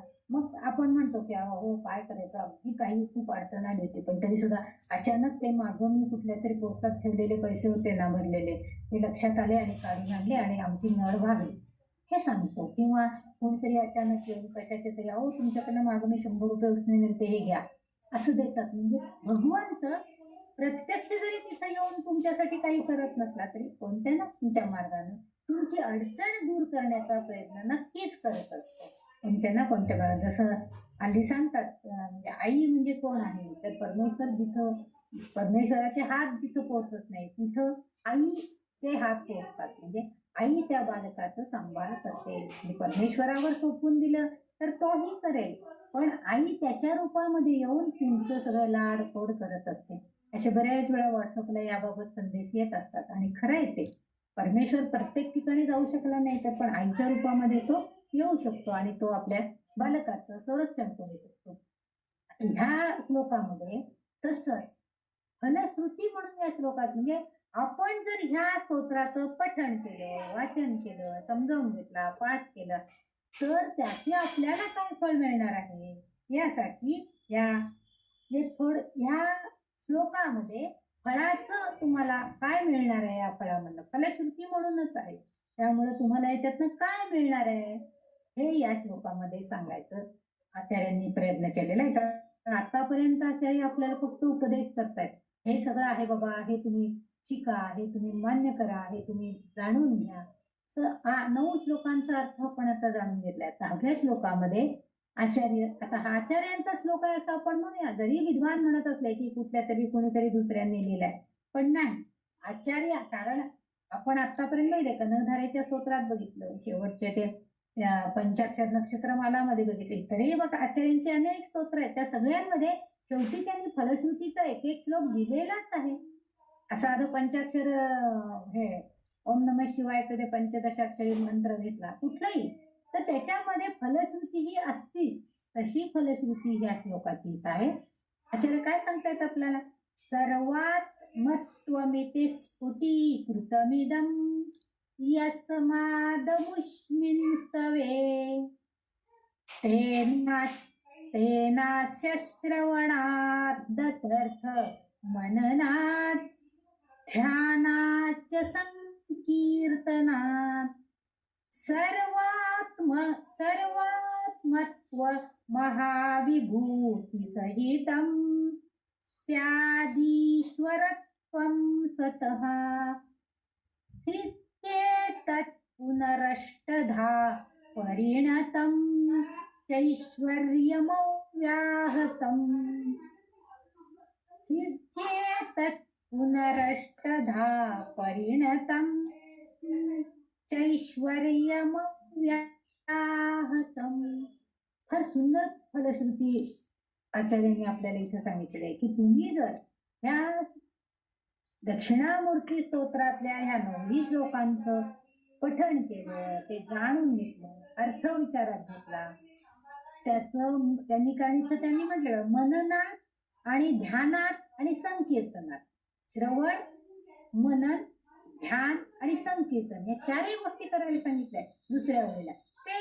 ते म्हणजे तुम्ही बघा, आपण दुसऱ्या वेळेचा अर्थ आधी बघूया की तुम्ही जर हे दक्षिणामूर्ती स्तोत्र जाणून घेतलं, आता कुणाकडनं तरी आपण शिकतो गुरूंकडनं, मग तेव्हा आपल्याला माहित झालं हे म्हणजे ते नाश्य श्रवण केलं, नुसतं श्रवण केलं तरी सुद्धा काय होणार आहे त्याचे फायदे त्यांनी सांगितले. श्रवणात तदर्थ मननात, तर अर्थ मननात म्हणजे त्यामध्ये काय आहे, अर्थ काय अभिप्रेत आहे त्याचा, त्याचंही मनन केलं, त्याचं ध्यान केलं आणि ध्यानाच्या संकीर्तन. आता इथं संकीर्तनात म्हणजे स्वतःची स्वयं कीर्तन म्हणजे स्वतःचा स्वतः निधी ध्यास म्हणायचंय त्याला. संकीर्तन म्हणजे सतत म्हणणं असा अर्थ आहे. मग संकीर्तन केलं, ध्यान म्हणजे आपण निधी ध्यास म्हणजे आपल्याला ध्यास लागला पाहिजे सतत, मला हे काय आहे हे जाणून घ्यायचंय, हा ध्यास आपल्याला लागला पाहिजे. हे श्रवण करायचं, मनन करायचं, त्याविषयी वरती ज्ञान मिळवल्यावर त्याचं ध्यान करायचं आणि मग संकीर्तन करायचं, निधिध्यास घ्यायचा की मला हेच करायचंय. निधिध्यास कशाचा घ्यायचाय की मला मुक्तीच मिळवायची आहे, मग मी हेच प्रयत्न करणार. आता इतकं छान आचार्यांनी सांगितलंय, ठीक आहे मी तसंच करणार. हा निधिध्यास लागला पाहिजे म्हणजे त्याचा ध्यास घ्यायचाय आपल्याला. कशासाठी निधिध्यास, स्वतःच्या चांगल्यासाठी, शुभतेसाठी ध्यास घ्यायचाय. श्रवणानंतर मनन अर्थाचं त्याचं ध्यान आणि मग चिंतन झालं पाहिजे, म्हणजे हे संकीर्तन झालं पाहिजे. हा दुसऱ्या ओळीचा अर्थ आहे. पण पहिल्या ओळीमध्ये काय म्हणता येते, पहिला जो शब्द आहे सर्वात मतम, म्हणजे ब्रह्म, सर्वांची स्वतः असण्याची अवस्था. म्हणजे आता आपण प्रत्येक जण स्वतः जो आहोत, सर्वात्म तत्व, सर्वात मतम, सर्वात्म तत्वमिती असं म्हणताय. सर्वात्म तत्वमिती, इथे म्हणजे अशा प्रकारे, म्हणजे सर्व ब्रह्म, सर्वांची स्वतःची जी अवस्था आहे ब्रह्मस्वरूप आहे. म्हणजे आपण प्रत्येक जण आपल्यामध्ये परमात्मा ब्रह्म आहे, ब्रह्मरूप आहे, हे जाणतोय आता आपण. कारण आता आचार्यांनी आपल्याला ओळख करून दिलेली आहे. अरे तुमच्या सगळ्यांमध्ये हे आहे, फक्त तुम्ही जाणून घ्या. ब्रह्मजननीचं दर्शन तुम्हाला करून दिलेलं आहे. तुम्ही फक्त ब्रह्म आहात, हेही आचार्यांनी आपल्याला सांगितलं. त्याच्यानंतर त्याच्या अगोदर पण त्यांनी सांगितलं की तुम्ही चेतन आहात, तेही तुम्ही जाणून घ्या. अरे हा तुमचा देह नश्वर आहे, पण आत्मा अमर आहे, हेही तुम्ही जाणून घ्या. म्हणजे अशा तऱ्हेनं त्यांनी सांगितलं. तुम्हाला वाटतंय की तुम्ही गाढ झोपेत आहात, पण नाही, तुमची चेतना जागृत आहे. हेही आचार्यांनी आपल्याला सगळ्याच लोकांमधनं सांगण्याचा प्रयत्न केलाय. आता इथं पण ते आपल्याला सांगतायत की तुम्ही काय आहात, स्वतःची, सर्वांची स्वतः असण्याची अवस्था. आपण ज्या अवस्थेत आहोत, म्हणजे कोणी खुर्चीत बसलेलं असेल, कोणी बेडवर बसलेलं असेल, कोणी कधी पाणी पित असेल, कोणी जेवत असेल, म्हणजे प्रत्येकाची अवस्था. मग आता कोणी तरुण असतं, अवस्थेमध्ये 3 अवस्था पण आपल्याला माहिती आहे की एक बालपण, तरुणपण, वृद्धावस्था, या अवस्थेमध्ये आहेत. इथे अशा प्रकारे स्फुटीकृतमिदम, म्हणजे आचार्यांनी आपल्याला ह्या 3 अवस्था ज्या आहेत प्रत्येक मानवी देहाच्या, त्याचं सुद्धा स्पष्टीकरण केलेलं आहे. स्पष्टीकरण आपण मागच्या याच्यामध्ये बघितलेलं होतं की म्हणजे बाल आहे आणि लहान आहे, नंतर मोठा झाला म्हणजे बालपण, तरुणपण, म्हातारपण, याविषयी सुद्धा त्यांनी सांगितलं होतं. पण या सगळ्या अवस्थांमध्ये चेतना एकच आहे, ही त्यांनी त्यावेळेस आपल्याला बजावलेलं आहे. म्हणून त्यांनी काय केलं की त्याच्यातून मी स्फुटीकृतमिदम, मी तुमच्या पुढे ते स्पष्ट केलेलं आहे. यस्मात, कारण अमुष्मिन, यस्माद अमुष्मिन असा अमुष्मिन म्हणजे काय, तर यामध्ये तवे, अमुष्मिन स्तवे आहे. स्तवन करणं, स्तवे करणं म्हणजे काय, स्तुती करणं. म्हणजे मी तुम्हाला जे सांगितलंय की अशा प्रकारे सगळ्यांच्या मध्ये हा ब्रह्म आहे, ह्याचं मी तुम्हाला स्पष्टीकरण केलेलं आहे की तुमच्यामध्ये अमुष्मिन, कारण यामध्ये सगळीकडे ब्रह्म आहे. तेनास्ते श्रवणात, मग आता त्यातून काय करायचंय, तुम्हाला मी सांगितलं ब्रह्म आहे, मग आता त्यातून काय करायचंय, तेनास्य, म्हणून आता काय करा, श्रवण करा. म्हणजे त्यांनी जे सांगितलं आहे आचार्यांनी त्यानुसार आपण श्रवण, मग यातून श्रवण करायचं. श्रवण करणं म्हणजे ऐकणे, श्रवणे म्हणजे श्रवण करणे, ऐकणे. न ते अर्थ मननात, मग नंतर मनन करा, त्याचा अर्थ मनन करा. नंतर बुद्धीची, म्हणजे आपल्या मनामध्ये आपली चौकस बुद्धी, जिज्ञासू वृत्ती जागृत व्हायला पाहिजे, म्हणजे मनन होणार आहे. म्हणजे अरे ह्याच्यात काय बरं, हे गुरम भाष्य काय, नलो निलांबर काय कळत नाही बाबा. मग आपल्याला एक एक त्या आता सगळे संधिखोर करून सांगितल्यावर की मग बरोबर आहे. भू म्हणजे पृथ्वी, अंबर म्हणजे काय, आकाश आहे. नंतर अनल म्हणजे काय, वारा. अनिल म्हणजे काय, वायू आहे. हे सगळं मग आपल्याला एक उलगडत जातं. म्हणजे हे जे आहे आपण मनन केल्याशिवाय, त्याच्यातला अर्थ समजून घेतल्याशिवाय हे काहीही होणार नाहीये. अर्थ मननात म्हणजे आपल्या बुद्धीनं ती जिज्ञासा जागृत झाली पाहिजे. मग आपण ध्यान करणार. त्याचं ध्यान, संकीर्तन, पठण किंवा अध्यापन, ह्यासाठी या सगळ्या गोष्टी आहेत. पठण करायला पाहिजे ना. मग आपण जर नुसतं आता शिकलो, झालं, एकदा ते PDF घालून एका पिशवीमध्ये किंवा एखाद्या फाईलमध्ये घालून ठेवलं, पुन्हा आठवण नाही त्याची, पुन्हा बघायचंच नाही त्याची, असं उपयोगात आहे. त्याचं पठण वेळोवेळी झालं पाहिजे. ह्यासाठी ते सांगतायत मनन करा, ध्यान करा, संकीर्तन करा, पठण किंवा अध्यापन करा. यासाठी ते सगळं आहे, म्हणून संकीर्तनात म्हटले. यासाठी हे सगळं मी तुम्हाला दिलेलं आहे. म्हणजे आचार्य सुद्धा त्यांना माहिती आहे की आपल्या पुढे असणारे जे सगळे शिष्य आहेत, आचार्यांच्या पुढे आपण एक साधक शिष्यच आहोत, त्यांचे साधक आहोत, तर त्यांच्यासाठी म्हणून ते सांगतायत की ठीक आहे, तुम्हाला नाही ना जमलं, ठीक आहे, मोबाईलला लावा, श्रवण तरी करा. श्रवण थोडस झालं की त्याच्यावरती तुम्ही चिंतन करा, मनन करा, म्हणजे तुम्हाला त्याच्यातला भावार्थ कळेल.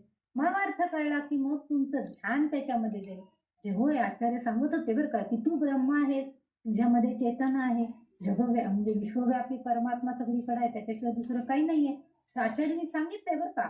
मग हे आपल्याला ध्यानामध्ये म्हणजे आपल्या लक्षात राहत होते आणि मग त्याचं पठण वरचेवर केलं, अध्यापन केलं तर काय होईल, तर पुढे ते सांगतायत.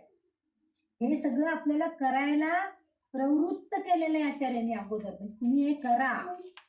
मला जर फलश्रुती हवी आहे ना, फळ हवंय ना पठणाचं वगैरे किंवा हे स्तोत्र शिकल्याचं, तर ते सांगतायत हे सगळं करा अगोदर. मग पुढे काय म्हणतात, सर्वात्मत्व महाविभूती सहितम स्यादीश्वरत्वं सतः. आता ते म्हणतायत की हे सगळं महाविभूती म्हणजे महाविभूती म्हणजे काय, महान गौरव त्या सहितम जे तुमच्या सोबत येणार आहे. म्हणजे बघा, आपण जर हे सगळं केलं तर आपोआप त्याचा गौरव आपल्या बरोबर येणार आहे. म्हणजे गौरव कशा केव्हा केला जातो, काहीतरी विशिष्ट कार्य आपल्या हातून झालं तरच आपला गौरव होणार ना. पण नुसतं आरशासारखं ऐकत बसलोय फक्त, बाकी काय मनन नाही, चिंतन नाही, पठण नाही, अध्ययन नाही, काही नाही, फक्त शांत बसलोय, मग आपला गौरव होईल का? नाही. मग पुढच्या वेळेला जेव्हा मी तुमच्याकडनं म्हणून घेईन किंवा एखाद्या म्हणून मी शिष्याला विचारलं, म्हणून दाखवलंय धडाधड 9-10 श्लोक फटाफट म्हणून दाखवले, एकही चूक न करता, तर मग त्याचा गौरव आपण करतो ना. आता मी नेहमी म्हणते की संजीवनी ताई पूर्वी कशा होत्या, त्यामुळे ते आता खूप छान म्हणतात, लक्ष देऊन म्हणतात. हा अभ्यास आहे त्यांचा की नाही, मला शिकायचंय आणि तेही बिनचूक. म्हणजे त्यांना एकदा सांगितलं की ताई चुकीचं म्हणू नका, चुकीचं वाचू नका, त्याचे फळ मिळत नाही. मग फळ मिळवायचं तर आपल्याला काय केलं पाहिजे, मनन चिंतन, आधी श्रवण चांगल्या प्रकारे ऐकायचंय, मग मनन चिंतन ध्यान निधिध्यास घ्यायचंय, त्याचं संकीर्तन सतत करायचंय आणि तेव्हाच काय होईल, स्वतः त्यांनी शेवटी म्हणजे स्यादीश्वरत्वं स्वतः. आणि मग तुमचे स्वतः तुम्ही सिद्ध होताय. म्हणजे पुन्हा काय होतंय, महाविभूती सहितम, महान विभूती जे आहे त्या तुमचा गौरव करण्यासाठी तुमच्या सोबत येतात. म्हणजेच काय होतं की आपल्याला कोणीतरी म्हटलं, हा छान म्हणतेस ग गीता, खूपच छान म्हणतेस, अगदी सगळे उच्चार वगैरे व्यवस्थित, आघात व्यवस्थित, ह्रस्व दीर्घ व्यवस्थित. कोणीतरी एखादं म्हटलं तरी आपल्याला किती, हा छान म्हटलं मला, हे जे आहे ना, हा गौरव आहे. म्हणजे आपली स्तुती केली जाते. अर्थात स्तुती केव्हा होते, सगळ्यांना कधी कधी खोटी स्तुती पण आपण करतो कोणाकोणाची, नाही असं नाही, तुम्ही जशी माझी करता तशी. पण ते जे आहेत तसं नको आहे. खऱ्या अर्थानं आपल्या मुखातून आपोआप उद्गार बाहेर पडतो, आहा काय छान अर्थ सांगितलं, हा काय छान म्हटलंय, हे उत्स्फूर्तपणे यायला पाहिजे. म्हणून आपल्याला आचार्य सांगतायत की सर्वात्मत्व महाविभूती सहितम स्याद ईश्वरत्वं सतः. म्हणजे तो स्वतः तो ईश्वर काय करतो, येतो तुमच्या बरोबर आणि मग सिद्ध करतो, तुम्हाला त्यासाठी सिद्ध करतोय. आता तुमचं स्वतःचं सिद्धत्व होणं म्हणजेच काय, तर परिवर्तनशील. आता त्याच्या खालची जी ओळ आहे त्याच्यामध्ये फार छान अर्थ भरलेला आहे. हा श्लोक त्या बाकी सगळ्या श्लोकांपेक्षा वेगळा आहे बघा. कारण आपण आतापर्यंतच्या 9 श्लोकांना तस्मै श्री गुरुवर्ये नमः इदं श्री दक्षिणामूर्तये म्हणत आलो. पण ह्या श्लोकांना हा शेवटची ओळ वेगळी असल्यामुळं बरेच जणांचं म्हणणं आहे की हा श्लोक आचार्यांचा नाही. पण आचार्यांच्या शिवाय एवढी कल्पना शक्ती बाकी कोणी लिहू शकत असेल असं वाटत नाहीये. कदाचित त्यांच्या कुठल्या तरी वाङ्मयातून त्यांनी काढून याच्यात घातलं असेल, पण विचार आचार्यांचेच आहेत एवढी मात्र खात्री ह्या श्लोकाचा अभ्यास करताना वाटते. कारण पुढं काय म्हणता येते की प्रत्यक्ष ईश्वर येतो आणि तुमचा गौरव करण्यासाठी, त्याच्यासाठी सर्वात मत्व महाविभूती सहितम त्याद ईश्वरम स्वतः तो ईश्वर तिथे येणार आहे, निर्माण होणार आहे. काय कशासाठी, सिद्धेत पुनरष्टधा परिणतम. अष्टधा सिद्धी ज्या आहेत, अष्टसिद्धी म्हणतो आपण त्याला, तर तशा 8 पट त्यांनी सिद्धेत पुनरा म्हणजे 8ची पुनरावृत्ती होणार आहे. नुसते 8 नाही, म्हणजे 8 सुद्धा होऊ शकतं. पुनरावृत्ती झाली 8 सगळे आपल्याला मिळत गेले, म्हणजे 8 दुने 16 होऊ शकतं. पुनरावृत्ती होते, सिद्धेत ते सिद्ध होत आहे, नुसतं नाही होत. सिद्ध होऊन ते काय करतायत, जेव्हा आपल्याला आपली जी अवस्था आहे स्वतः तुमचे सिद्धत्व प्राप्त होतं, अष्टध म्हणजे 8 पट. पुढं काय म्हटलंय? परिणत. परिणत म्हणजे काय? परिवर्तन. परिणतम चैश्वर्यमव्याहतम. आता ऐश्वर्यम अव्याहतम, परिणतम च ऐश्वर्यम अव्याहतम. आता त्या शेवटच्या 2 शब्दांची फोड आहे. ऐश्वर्य, परिणतम च ऐश्वर्यम अव्याहतम अशी फोड आहे त्याची.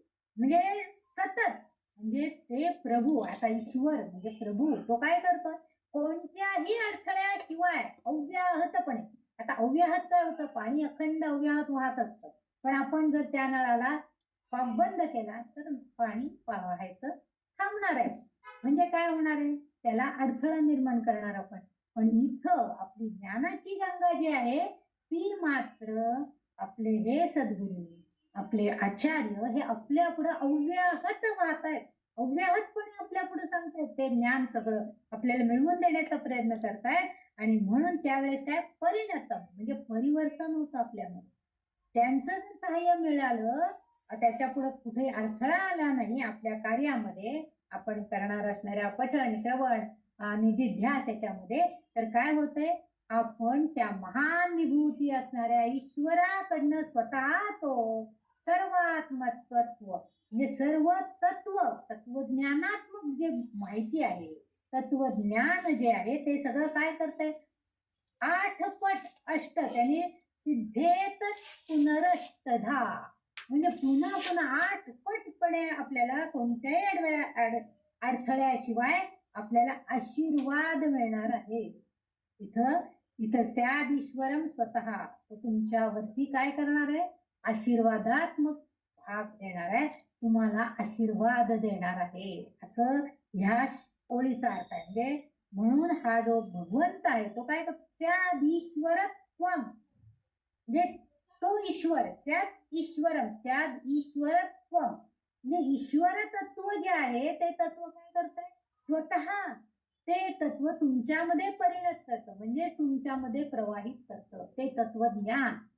गुरूंच्या मुखातून ऐकून जर आपण ते घेतलं, कारण आपण नेहमी म्हणतो की एखादं आपण जर हे घ्यायचं असेल, अनुग्रह घ्यायचा असेल, तर गुरुमुखातून आलेले जे शब्द आहेत, तर त्या गुरूंनी एखादी त्याला चुकीचं जरी सांगितलं असलं तरी सुद्धा त्यांनी तेच गुरुमुखातून आलेलं आहे, त्याला तेवढं वेटेज आहे, तेवढी त्याची धारणाशक्ती त्या वाक्याची. त्यांनी जे काय बोलले असतील आपल्याला, प्रत्येक गुरुचे वेगवेगळे मंत्र आहेत. काही गुरु नुसतं मौन, आता बघा याच्यात तर मौनानेच सांगितलेलं आहे, म्हणजे ते समजून घेण्याची पात्रता आपल्याकडे पाहिजे. गुरु आपल्याकडनं काय अपेक्षा करतात? ठीक आहे, अगं तू नुसतं एकटी शिकून काय करतेस? इतरांना शिकव, इतरांना सांग त्याची माहिती. हे कदाचित त्यांना सांगायचं असेल का? मग ते आपण समजून, म्हणजे ईश्वर काय करतोय? स्वतःकडे असणारं सगळं ज्ञान, सर्व तत्वज्ञान आपल्याकडं परिणत करतो, प्रवाहित करतो, म्हणजे आपल्याकडे येता येते. आणि ते कसं? 8 पटीनं, म्हणजे त्यांच्याकडे एकच असेल, एकच अष्टसिद्धी त्यांना प्राप्त झालेले असेल, तर आपल्याला मात्र 8 पट, 8 पट वेळा आपल्याला त्या सिद्धी, म्हणून सिद्धी येतात, सिद्धी ज्या आहेत त्या सिद्धी आपल्याला 8 पट वेळा प्राप्त होणार आहेत, अशी कल्पना आचार्यांनी केलेली आहे. बघा, फलश्रुतीमध्ये सुद्धा आचार्यांनी किती छान शब्द वापरले. नुसतं तुमच्यावर कृपा करेल, तुम्हाला आशीर्वाद मिळेल, तुम्हाला सगळं लाभेल असं नाही म्हटलं. अष्टसिद्धी मिळणार आहेत. पूर्वी अष्टपुत्रा इष्टपुत्राने, आता इष्टपुत्रा म्हणतात. पूर्वी अष्टपुत्रा सौभाग्यवती भव म्हणायचं, ते 8 मुलगे होते तुला असं आपण सांगत होतो, म्हणजे असे आशीर्वाद येत होतं. इथं 8 या आकड्याला त्यामुळे फार महत्व आहे. म्हणून इथं आचार्य सांगतायत की तुम्हाला 8 पट आशीर्वादात्मक कृपा ह्या ईश्वर करणार आहे, आणि त्याचं सगळं तत्वज्ञान तुमच्याकडं परिवर्तन होणार आहे, प्रवाहित होणार आहे, असं आचार्यांना अपेक्षित आहे. म्हणून ते सांगतायत की तुम्ही श्रवण मनन निधिध्यास करा, आपोआप तुमच्याकडे ते सगळं येईल. आणि असा ह्या श्लोकांचा अर्थ, शब्दाचा अर्थ मी आता सगळे सांगितले. त्यातलं कुठला एखादा अर्थ सांगायचा राहिला असला, कोणाला नसेल काही कळलेला तर विचारा, म्हणजे इथं आहे तोपर्यंत सांगू शकते. तर आपण हे पठण करायचंय, श्रवण करायचंय आणि मनन अर्थाचे मनन त्यांनी म्हटले बघा, श्रवणात तदर्थ मनन. नुसतं श्रवण करायचं नाहीये, तर त्याचा अर्थ सुद्धा मनन करायचं आहे, त्याचं चिंतन करायचं आहे, समजून घेण्याचा प्रयत्न करायचा आहे.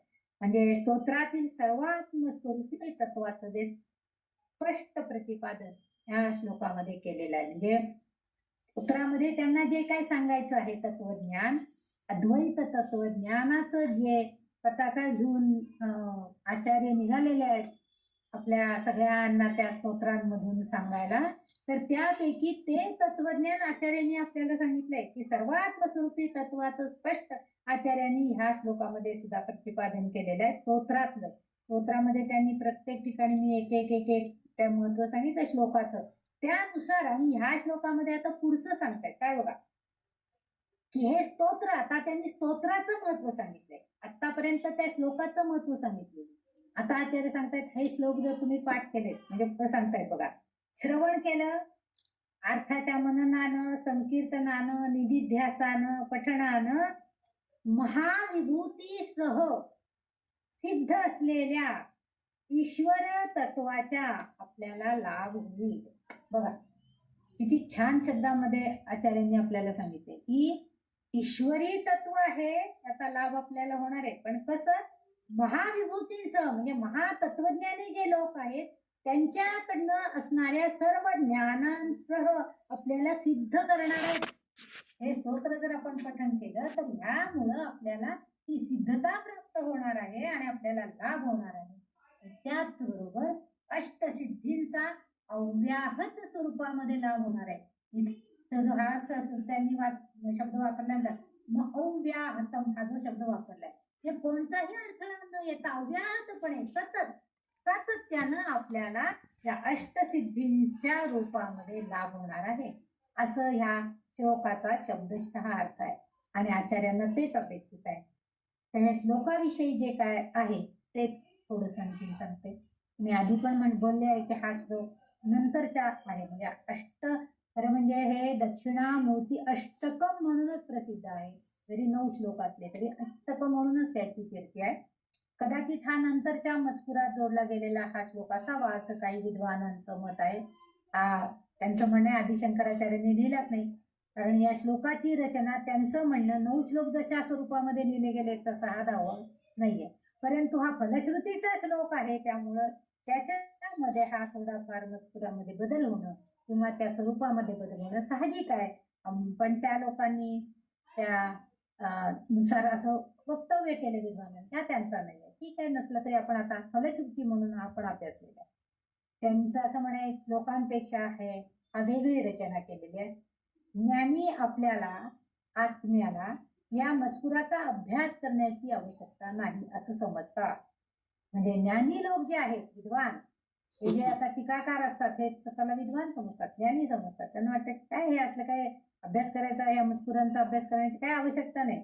त्यांना संसारिक गोष्टींमध्ये संघर्ष करावा लागतो आणि तरी सुद्धा ज्ञान प्राप्ती हवी आहे हे ज्यांचं लक्ष आहे. मला ठीक आहे, संसारामध्ये आहे मी, मला आता सकाळचं सगळं करायला पाहिजे, संध्याकाळचं सगळं करायला पाहिजे, पण दुपारचा वेळ आहे ना 3 ते 5 मी करू शकते, मग मी ज्ञानप्राप्ती का करून घेऊ नये. त्यावेळेस तर मला कोणी अडथळा आणणार नाही ना, त्यावेळेस मी रिकामी आहे, त्यावेळेस तरी मी काय होईना की ज्ञान संपादन करून नये.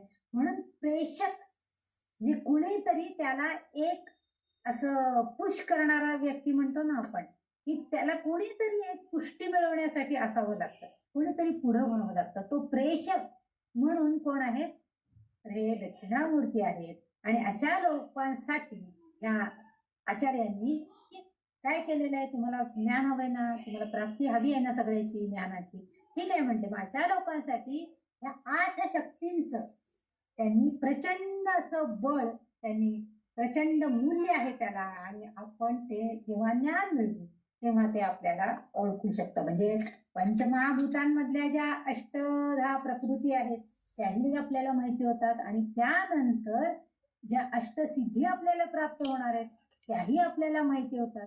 म्हणजे हे सगळं जर बळ आपल्याला हवं असेल तर आचार्य सांगतायत की तुम्ही हे आधी जाणून घ्या, संसारातनं थोडंसं बाजूला व्हा, आणि जे लोक तुम्हाला मार्ग दाखवत आहेत त्या मार्गानं चालण्याचा प्रयत्न करा. कारण संसारिक जीवनात आपण कितीही शक्तिशाली झालो, म्हणजे ही शक्ती आपल्याला क्रियाशक्ती असू दे, ज्ञानशक्ती असू दे, विद्याशक्ती असू दे किंवा द्रव्य शक्ती असू दे, आपल्याकडे भरपूर पैसा आहे, सगळं आहे, आपल्याला सगळं येते, हुशार आहोत, सगळं सगळं चांगलं आहे, पण आपण काही वेळेला हे सगळं असूनही आपण आनंदात राहत नाही. तरी सुद्धा आपल्याला काहीतरी मळमळ असते, काहीतरी आपल्या डोक्यामध्ये विचित्र विचार असतात, म्हणून आपण अपूर्ण राहतो. त्यासाठी आपल्याला आचार्य सूक्त आपल्याला सुचवत आहेत. म्हणून एक प्रकारे ही फलश्रुती म्हणजे असं त्या विद्वान लोकांचं म्हणणं आहे, ते मी फक्त तुम्हाला सांगते की विद्वान लोकांच्या म्हणण्यानुसार ही जी फलश्रुती दिलेली आहे ही एक प्रकारची जाहिरात आहे की हे तुम्हाला, हे तुम्ही केलं तर हे तुम्हाला मिळेल. सेन्सोडाईनने दात घासले की दाताला जे वरचं कवच आहे ते पुन्हा येतं, तुमचे दात शिवशिवणार नाही, गोड आंबट तिखट काही चालतंय वगैरे असे, म्हणजे ही जाहिरात करता येते की तुम्ही हे केलात तुम्हाला हे मिळणार, म्हणजे अष्टसिद्धी मिळणार वगैरे, हे जे त्यांनी सांगितले हे तुमच्यासाठी आमिष आहे. आपण असं म्हणूया ठीक आहे आमिष असू दे, पण जर खरंच ह्या स्तोत्राची तेवढी शक्ती असेल तर त्या सगळ्या शक्ती आम्हाला अष्टसिद्धीच्या स्वरूपात जर मिळणार असतील तर आम्ही निश्चितचपणे हे स्तोत्र नक्कीच पाठ करू, चिंतन करू, मनन करू, पठण करू आणि ध्यास घेऊ, त्याचा ध्यास संकीर्तन करण्याचा प्रयत्न करू. आणि एकदा सुरुवात झाली बघा, एखादीनं ते स्तोत्र पाठ म्हणून दाखवलं, दुसरीला वाटेल अरे खरंच आहे 8-9 तर श्लोक आहेत, का नाही आपल्या हातनं पाठ होणार, रोज एक एक करूया, पुढच्या 10-15 दिवसांनी मी पण तेच पाठ करून म्हणून जातो. हा परिणाम होतो त्याचा, म्हणजे एकदा सुरुवात झाली की त्याचे परिणाम वेगवेगळे व्हायला आपल्याला सुरुवात होती आणि मग ती जाहिरात खऱ्या अर्थानं जाहिरात न राहता प्रत्यक्ष कृती होती. कारण मग त्या जाहिरातीला आपण काही मत देत नाही, तेव्हा जाहिरातीकडे बघत नाही. खरोखरी सेन्सोडाईनने दात घासले की दात होत आहे ही जाणीव झाली, कशाला आपण पुन्हा पुन्हा त्या जाहिरातीकडे बघतो किंवा कशाला कोणाला सांगायला जातोय, आपल्याला प्रचिती आली ना आपण ते करा. तसं आपल्याला हे जर ह्या स्तोत्राच्या पठणात आपल्याला जर हे सगळं लाभ होणार आहे, जर आपल्याला कळलं, आपल्याला मनशांती मिळाली, आपल्याला जो आनंद मिळवायचा तो आनंद छान सुरामध्ये लईमध्ये गाणं म्हटल्यासारखं जर हे म्हटलं तर आपल्याला नक्की मनाला आनंद मिळणार आहे आणि मग आपोआप आपल्याला अधिक अधिक समाधानकारकता त्यामुळं मिळते. आपण तेवढीच फलश्रुती समजूया की मला समाधान मिळणार आहे ना, बस बाकी काय का असे ना मी म्हणणार. हा श्लोक, कारण हा श्लोक जो मुळात आहे तो स्तोत्राची स्तुती आहे, श्लोक नाहीये. स्तोत्राची स्तुती करण्यासाठी, पण स्तुती केव्हा केली जाते, जेव्हा चांगलं काहीतरी आहे तेव्हा आपण स्तुती करतो. म्हणून या श्लोकांमध्ये स्तोत्राची स्तुती आहे आणि याच्या अभ्यासाचा फायदा काय, कशाच्या अभ्यासाचा फायदा आहे, स्तोत्राच्या अभ्यासाचा फायदा. या श्लोकाच्या अभ्यासाचा फायदा सांगितला नाही ते पूर्वीचे जे 9 श्लोक आहेत स्तोत्रामधले, त्या अष्टकामधले, त्याचा फायदा आपल्याला होतो. आता कसं, तर ह्या स्तोत्रामध्ये त्यांनी सांगितलंय की सर्वांच्या आत्म्याची सर्वात्मक स्थिती स्पष्ट केलेली आहे. बघा, त्यांनी बऱ्याच उदाहरणं देऊन आपल्याला घटाचं उदाहरण दिलं, तुमच्या अवस्थांचं, तरुण बाल वृद्ध ह्याची अवस्थांचं वर्णन केलेलं आहे, देह शरीर आहे त्याचं वर्णन केलेलं आहे, अनेक द्वार कशी आहेत आपली ते त्यांनी वर्णन, म्हणजे तुमच्या सर्वांच्या आत्म्याची सर्वात्मक स्थिती या सगळ्या स्तोत्रामध्ये स्पष्ट झालेली. आणि स्तोत्राच्या शेवटच्या श्लोकामध्ये त्यांनी हे पण केलं की श्रवण मनन ध्यान केलं, संकीर्तन केलं, तर याच्या द्वारे आपल्याला ही सर्वात्मक शक्ती, हे सर्वात्मक ज्ञान सुद्धा प्राप्त करता येणार आहे.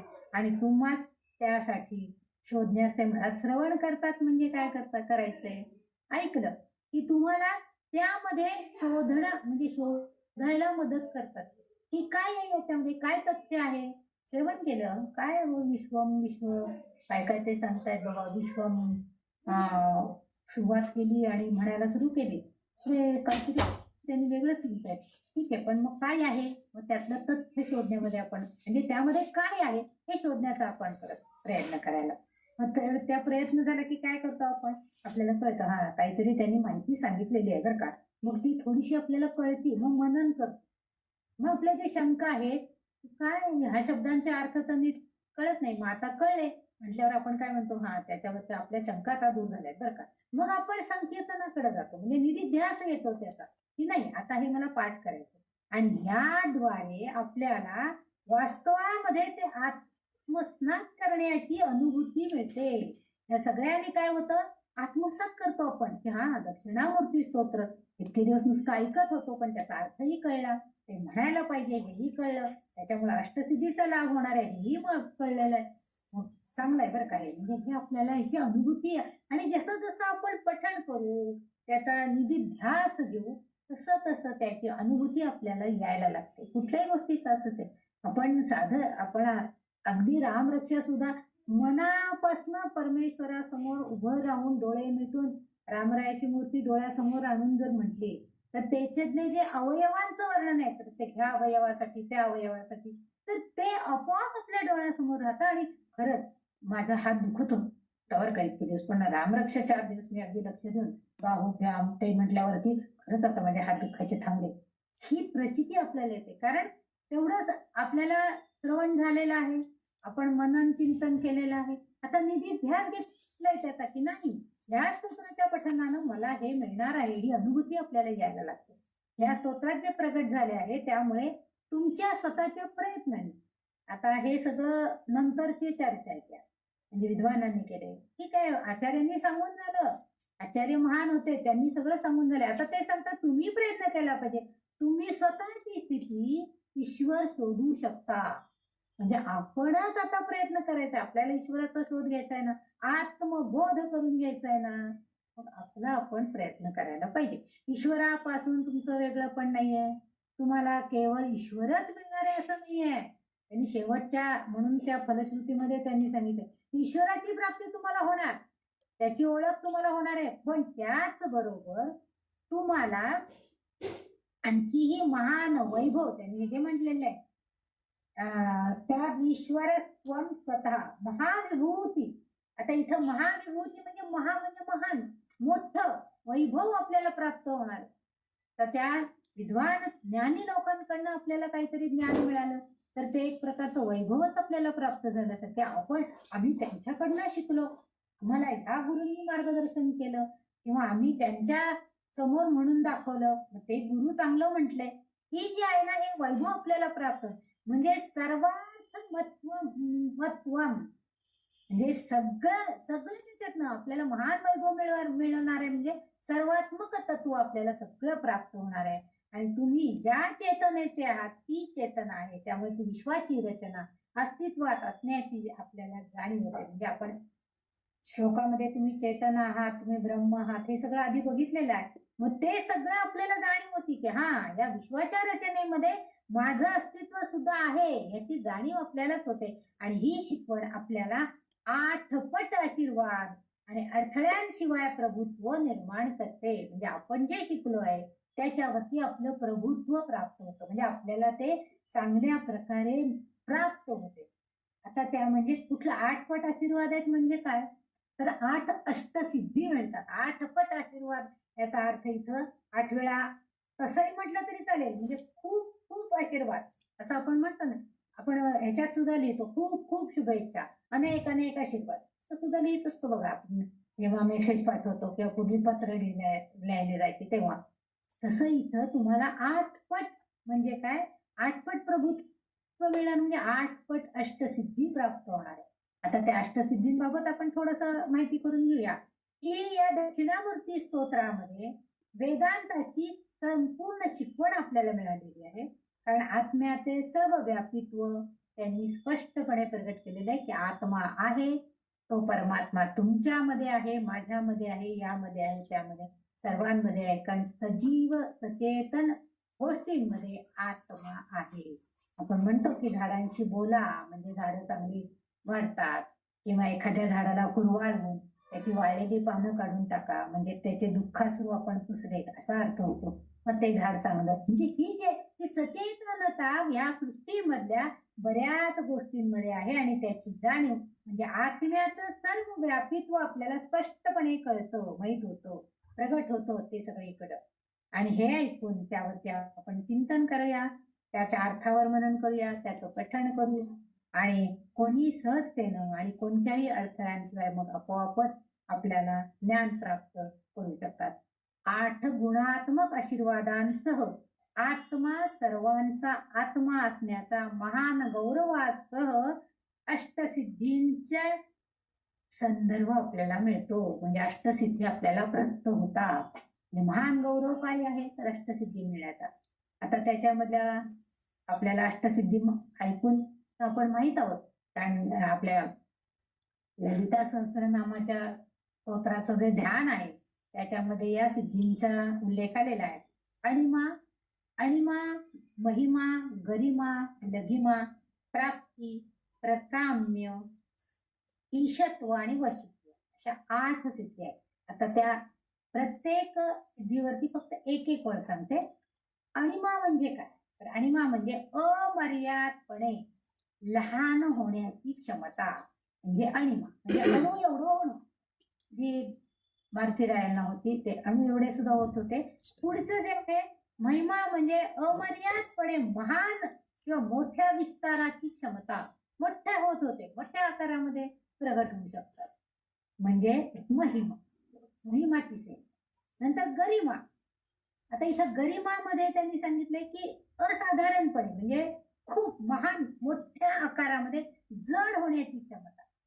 याच्यासाठी आपल्याला एकदा भीमाला खूप गर्व झाला होता आणि त्यावेळेस मग मारुतीराय पांढऱ्याच्या रूपामध्ये वाटेत बसले होते आणि भीम चालला होता. तो म्हणले माकडा बाजूला तुझं शेपूट मला जायचंय पुढं. पण भीमाला गर्व झालेला भगवंतांना माहित होता आणि त्याचे ते गर्व हरण करण्यासाठी म्हणून मग ते माकड बोललं की अरे काय झालंय मी खूप म्हातारा झाले ना, मला तर ती शेपटी सुद्धा हलवता येत नाही रे, तूच कर ना तेवढी शेपटी बाजूला. मग भीमाने प्रयत्न केला उचलायचा, पण ती शेपटी उचलली कशी जाणार, कारण ती इतकी जड झाली होती. पण मारुतीराय स्वतः होते ते, त्यामुळे ते इतके जड झाले होते की ती त्यांना हलवण्याची क्षमता भीमामध्ये नव्हती. आणि मग मारुतीराय स्वतः प्रकट झाले आणि त्यांनी सांगितलं अरे तू तुझ्या शक्तीचा गर्व करू नको. अशा तऱ्हेने त्याचं गर्वाचं हरण करून टाकलेलं. तसं इतकी जड होण्याची क्षमता म्हणजे साधारण माणसामध्ये हे नसतं. मगाशी मी जसं सांगितलं की ही क्षमता जड व्हायचं म्हणजे हलवायलाच येत नाही. आपल्या याच्यामध्ये गजानन पोथी सुद्धा त्यांनी सांगितले ते उचलून न्यायला आले, पण त्या सगळे जण आले तरी सुद्धा त्या महाराजांना उचलायला येईना त्यांना, इतके जड महाराज होऊन बसले होते ते. आणि मग त्यांनी सांगितलं ते मोळीनी म्हणजे उषानी मारलं त्यांना वगैरे या ज्या गोष्टी आहेत.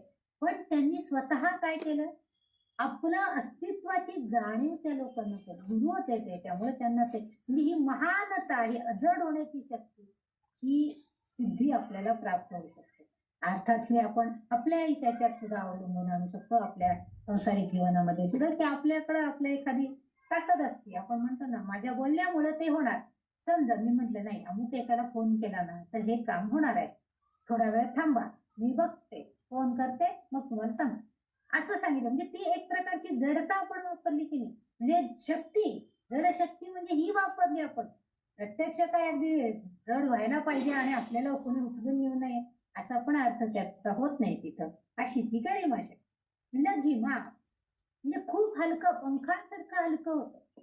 म्हणजे पंख फुटल्यावर पक्षी जरा जसं आकाशात उड्डाण करत असतात, इकडे तिकडे फिरत असतात, व्यंगम वाटतं ते अगदी, तसं आपण सुद्धा इतके हलके होतो मोर पिसासारखं. जादूगार दाखवतात बघा, तो माणूस हवेत तरंगत असतो, म्हणजे त्याच्याकडे ती शक्ती यायला पाहिजे ना, तरच तो तिथं हवेमध्ये तरंगू शकणार आहे, अन्यथा नाही. म्हणजे इतकी अविश्वसनीय गोष्ट आहे, इतका हलकेपणा येण्याची क्षमता त्याच्यामध्ये निर्माण होती. ही सिद्धी आपल्याला प्राप्त होते. म्हणजे इतकं आपण कोमल नाजूक होतो की सगळ्यांना हा काय गोड बोलतायत, हा काय छान म्हणतायत, किती छान सगळ्यांबरोबर वागतायत. ही आहे ही लघिमा वृत्ती. म्हणजे आपण घटपणानं बोललो तर लोकांना आवडतं, गोड बोलतायत बाबा आपल्याशी. हे सर तिकडे असं कोणी म्हटलं तर आपल्याला राग येतो, काय नाही मी इथून उठणार नाहीये असंच आपण सांगतो, गप्प बसतो फार. पण हे जर आपण गोड बोलून केलं त्याला ही लघिमा, ही जी सिद्धी आहे ती आपल्याला प्राप्त होते. नंतर प्राप्ती, आता ही सिद्धीच आहे, प्राप्ती ही एक प्रकारची सिद्धीच आहे. ह्याच्यामध्ये त्यांनी असं सांगितलंय की स्थानांतरण करण्याची क्षमता, म्हणजे तुम्हाला पाहिजे तिथे त्वरित, म्हणजे हे जे स्थानांतर आपण करणार आहे, मला आत्ता नकोय, मला आत्ता इथं गोंधळ्यात दर्शन घ्यायला जायचं, तर एक क्षणामध्ये, फ्रॅक्शन ऑफ सेकंद म्हटला तरी सुद्धा आपण इथून तिथं जाऊन नमस्कार करून महाराजांना पादुकांवर डोकं ठेवून असतो. म्हणजे स्थानांतरणाची प्रक्रिया आहे. अर्थात त्यासाठी आपल्याकडं खूपच ज्ञान पाहिजे, तपश्चर्या पाहिजे त्यासाठी. म्हणून ही प्राप्ती करण्याची म्हणजे त्वरितता, ह्याच्यामध्ये मुख्य गोष्ट काय आहे, त्वरित. म्हणजे मनात इच्छा झाली ना की झालं लगेच तिथं. काही काही ह्याच्यामध्ये ते सांगतात बघा की महाराज चालायला लागले की महाराज पटकन गुप्त होऊन जायचे, कुठं जात होते कळत नाही, लोक पाठीमागनं भराभरा चालतायत आणि महाराज तिथं जाऊन आरामशीर बसलेले आहेत, जे त्यांच्या इच्छित स्थळी, तिथं कुठं त्यांना जाऊन पोहोचायचं होतं ते. ही जी शक्ती आहे ती दैवी शक्ती आहे आणि ती आपण तपश्चर्येनं ज्ञानानं प्राप्त करू शकतो. ही सिद्धी आहे प्राप्ती. त्याच्या पुढची ही सिद्धी आहे ती प्रकाम्य. काही काही जणांच्याकडे बघा, त्यांनी इच्छा केली ना की त्या इच्छांच्या पूर्ततेसाठी कार्यान्वितता सुद्धा त्यांच्याकडे असते आणि ती गरजेची आहे. आता रामरायांच्या सीतेला भेटण्यासाठी जायचंय, ही इच्छा होती मारुतीची, ही काय हरकत नाही. आपण जर आपल्या स्वामींच्यासाठी काही कामासाठी आलो, उपयोगात आलो, तर चांगली गोष्ट, ही इच्छा होती मारुतीरायांची. आणि मग तेच काम मारुतीरायांना रामरायांनी सोपवलं त्यांच्यावर. मग काय झालं की तुमच्या इच्छांची पूर्तता झाली, पण ती क्षमता तुमच्याकडे पाहिजे. म्हणजे तुम्हाला ओळखणारं कोणतरी पाहिजे ना तिथं. मग रामरायांनी आणखी काढून दिली, सांगितलं. म्हणजे इच्छा काय होती, सीतामाईंना भेटायची. रामरायांच्या जे संकट आहे ते सोडवायचं, तिथपर्यंत जायचं. मग आपोआप त्यासाठी ती क्षमता प्राप्त झाली. रामरायांनी अंगठी दिली आणि सांगितलं जावा तिथेकडं, तुला येतंय ना. कारण अणिमा गरिमा सगळं त्यांच्याकडे होतं. सूक्ष्म होत होते आणि महान पण होत होते. अणु एवढे लहान आणि महान, पर्वतापेक्षा मोठे महान ते होऊ शकत होते. हे सगळं त्यांना प्राप्त होतं, म्हणूनच ते फक्त लंकेमध्ये लगेच जाऊ शकले आणि ते कसं क्षणात, म्हणजे इथून उठले की तिथं जाऊन पोहोचले सुद्धा. अशी जी क्षमता आहे ही क्षमता त्यांना प्राप्त होते. आपल्यासारख्यांना आता ही प्रकाम्य शक्ती, म्हणजे तुमची जर एखादी इच्छा असेल की नाही मला आज अमुक एक गोष्ट करायची किंवा मला अमुक एक पाठांतर करायचं, तर त्यासाठी आपली क्षमता आपणच वाढवायची. आपण गप्पा होऊन तुमचं पाठांतर होणार आहे का? नाही. आपली क्षमता ते प्राप्त करून घ्यायचं आपल्याला. प्राप्तीची सिद्धी आहे आपल्याला. ती सिद्धी तुम्ही जर प्रयत्न केला तुमच्या इच्छापूर्तीसाठी, तर नक्कीच ते प्राप्त होणार. तुमचं पाठांतर नक्की होणार, तुम्हाला त्याचा लाभ होणार. पण ती क्षमता आपल्याला, ह्या स्तोत्राचं जर आपण पठण केलेलं असेल तर थोडंसं पुश करणे असं जो म्हणतो. मग कोणतरी आपल्याकडे येतं, आपण हा बघू मी तुझं पाठ घेते काय, मी तुझं, तू म्हण बरोबर आहे का बघते. मग आपल्याला बरोबर वाटतं, हा कोणतरी बघते बरं का आपलं पाठांतर घेत आहे. मग आपल्याला आणखी, म्हणजे ही जी क्षमता वाढवण्यासाठी, तुम्हाला इच्छांची पूर्ती करण्यासाठी पुशिंग कोणतरी मिळतं. ही जी आहे ही प्रकाम्य शक्ती, तुमच्या कामामध्ये दुसऱ्याचा थोडीशी मदत, पण ती क्षमता आपलीच असती, आपणच वापरलेली असती. कारण आपल्याला ती कार्यशक्ती कार्यानं, इच्छाशक्तीनं कार्यानं आपल्याला ते पूर्ण करायचं. ह्याला प्रकाम्य शक्ती म्हणायची, प्रकाम्य सिद्धी. पुढची जी आहे ईशित्व, अशी पुढची सिद्धी आहे. आणि ही आपल्यासाठी अतिशय गरजेचं आहे. म्हणजे संसारात राहायचंय, पण संसारातून मुक्त राहण्याची क्षमता पाहिजे.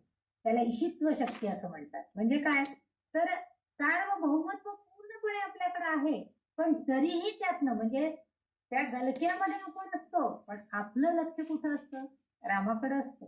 आपण सोहळ्याला कुठल्या गेलो, कुठल्या देवाला गेलो, तर आपण काय, काही वेळेला काय होतं, आपण त्या गर्दीचा एक भाग होऊन जातो, पण आपलं लक्ष पूर्णपणे त्या मूर्तीकडं, त्या रामाकडं, तो कसा आहे, बाकीचे लोक काय त्या देवापुढे ठेवतायत, बाकीचे लोक काय करतायत, ह्याच्याकडे आपलं लक्ष नसतं. ही जी मुक्त राहण्याची वृत्ती आहे ती म्हणजे ईशित्व शक्ती आहे.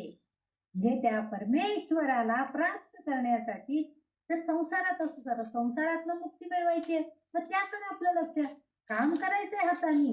म्हणून महाराजांच्या रोजच्या ह्याच्यामध्ये त्यांनी जे एक बोधवाक्य देतात त्याच्यामध्ये त्यांनी सांगितलंय, म्हणजे प्रपंचाचं काम करा पण मुखामध्ये हरिनाम घ्या, हे त्यांनी सांगितलेलं आहे. म्हणजे काम करतच राहायचंय पण मुक्तीकडे आपल्याला जायचंय. ही जी आहे ही ईशित्व शक्ती. आणि शेवटची जी आहे ती आहे वशित्व. अर्थात हे मुक्त होण्यासाठी जे आहे म्हणजे तिथं आपल्यावरती कोणी नियंत्रण करणार नाही, कोणी म्हणणार नाही तुम्हाला काय बडबडतेस, काय म्हणतेस, ते काय ऐकू नको, असं कोणी आपल्यावर म्हणणार नाही. ही कोणाचंही नियंत्रण नसण्यासाठी म्हणून नसणारी जी शक्ती आहे, जी सिद्धी मिळवायची ती म्हणजे ही ईशित्व शक्ती, मुक्त राहण्यासाठी. पुढची जे वशित्व, म्हणजे बघा वशी आपण म्हणतो ना, काय कुणूस त्यांच्या सानिध्यात गेलं ना की त्यांच्यासारखंच वागावं वाटतं, त्यांच्यासारखं म्हणजे त्यांचा प्रभाव आपल्यावरती होतो. त्याला वशित्व, वशीकरण ही जी एक कल्पना आहे. वशीकरण करणं म्हणजे काय, तर त्याला आपल्याकडे करून घेणं. आपण म्हणतो ना काय वशीकरण करतात माहित नाही बाई, पण त्याला आपल्याकडे सगळ्यांना ओढून घेतात, सगळ्यांचं लक्ष त्यांच्याकडेच जातं. ही जी आहे याला वशित्व शक्ती म्हणतात. म्हणजे इतरांवर नियंत्रण ठेवण्याची क्षमता असेल तरच तुमच्याकडे बघणार ना लोक, नाही तर कशाला बघतील, बस कोपऱ्यामध्ये किंवा बस बाजूला, काही लक्ष देणार नाही. ही जी आहे ही वशित्व सिद्धी आहे. बघा ह्या सगळ्या स्तोत्राच्या पठणानं आपल्याला या अशा सगळ्या प्रकारच्या 8 सिद्धी मिळणार. म्हणजे किती सुंदर आचार्यांनी कल्पना केलेली आहे. प्रत्येक व्यक्तीला वाटत असतं की मी संसारात राहिले तरी सुद्धा मला मुक्ती मिळायला पाहिजे. ठीक आहे, तेही तुम्हाला देतो. कधी कधी मी तिथं असून सुद्धा मी नसल्यासारखे वाटावं, ठीक आहे, आणि मग सिद्धी देतो. म्हणजे कसं आपण अणू सारखे आहोत, तिथं असून नसून सारखे, आपण बाजूला आपलं बारीक बसून नामस्मरण करत राहायचं.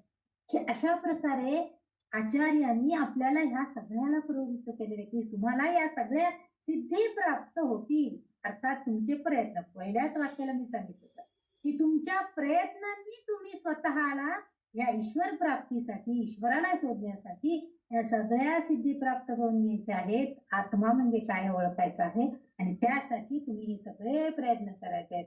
श्रवण मनन निधिध्यास, कळलेलं आहे. नंतर आणखीन एक गोष्ट सुरुवातीला तर सांगायला पाहिजे होती पण तेव्हा राहून गेलंय. तर दक्षिणामूर्तींच्या संबंधित एक कथा आहे, म्हणजे त्यांची प्रकटीकरण कसं झालं, कारण त्याला थोडासा त्यांनी इथे एक वेगळा लूक म्हणजे वेगळं सांगितलेलं आहे आपल्याला. मागच्या एकदा कथेमध्ये मी सांगितलं होतं की एका शिष्याला ज्ञान मिळवण्याची लालसा झाली, जंगलातनं चालला आणि असं हे दक्षिणामूर्ती स्वरूपामध्ये सद्गुरू मिळाले, हे सांगितलं होतं. आता इथं जे एक संबंध सांगितलं, प्रत्येक कथांमध्ये वेगळा एक अर्थ असतो, तसं इथं त्यांनी म्हणतायत की भगवान ब्रह्मदेवाला 4 मानसपुत्र होते. तर मला इथं जे मला ह्या नावांविषयी थोडं ते संध्याताईला आपल्याला छान सांगतील. तर ते 4 मानसपुत्र म्हणजे सनत, सनंदन, सनातन आणि सनत सुजात असं नाव दिलेलं आहे. बरोबर आहे का? सनत कुमार. हा, सनत कुमार. त्यांनी सनत सुजात म्हटलंय. ठीक आहे, सुजय कुमार असं असेल त्याच्या पाठीमागून. तर ही 4 मुलगे ब्रह्मदेवाला, पण कसे आहेत ते मानस पुत्र आहेत, म्हणजे इच्छेनं झालेले, असामान्य अशा तऱ्हेनं त्यांचा जन्म झालेला होता ब्रह्मदेवांना. ब्रह्मदेवांनी केलेली ही 4 माणसं, ही सगळेच हुशार आहेत, सगळेच ज्ञानी आहेत. मग त्यांना त्याच्याही पेक्षा वेगळी, म्हणजे ब्रह्मदेवाने तर त्यांना ज्ञान दिलेलंच होतं, ते शिकवत होतं ते वडील म्हणून, त्यांना त्याही पेक्षा वेगळं काहीतरी शिकायची इच्छा निर्माण झाली. आणि मग तरुणपणीच त्यांना त्या आध्यात्मिक आणखीन ज्ञान मिळवायचे. बालपणामध्ये वडिलांनी त्यांच्यावरती संस्कार केलेच होते, पण तरुणपणामध्ये आणखीन मिळवायचं, आणखीन ज्ञान मिळवायचं, अशी त्यांची लालसा त्यांच्या मनामध्ये निर्माण. आणि खऱ्या अर्थानं आपल्याला कोणीतरी गुरु लावले पाहिजे, ही इच्छा दृढ झाली.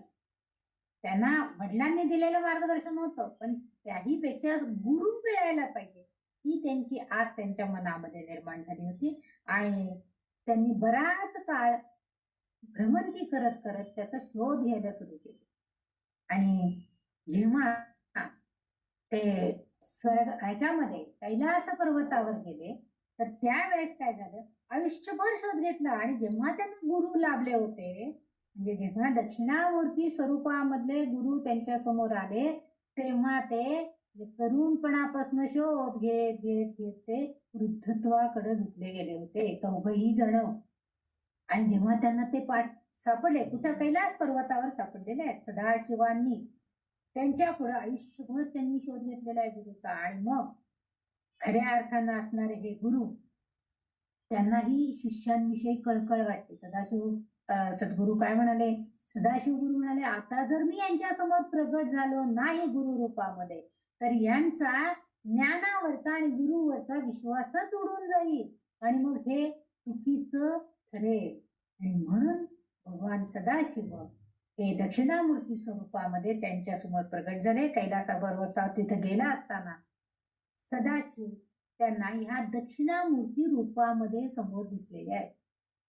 आता त्यावेळेस त्यांची जी मूर्ती होती सदाशिवांची दक्षिणामूर्ती रूपामध्ये, तर ते स्वरूप कसं होतं की एका पायाखाली त्यांनी एक जो व्यक्ती म्हणा, एक प्रवृत्ती, वाईट प्रवृत्ती एक आपल्या पायाखाली घेतलेली होती आणि बाकी ते ध्यान मुद्रेमध्ये बसलेले आहेत. एकाच मांडी घातलेली आहे.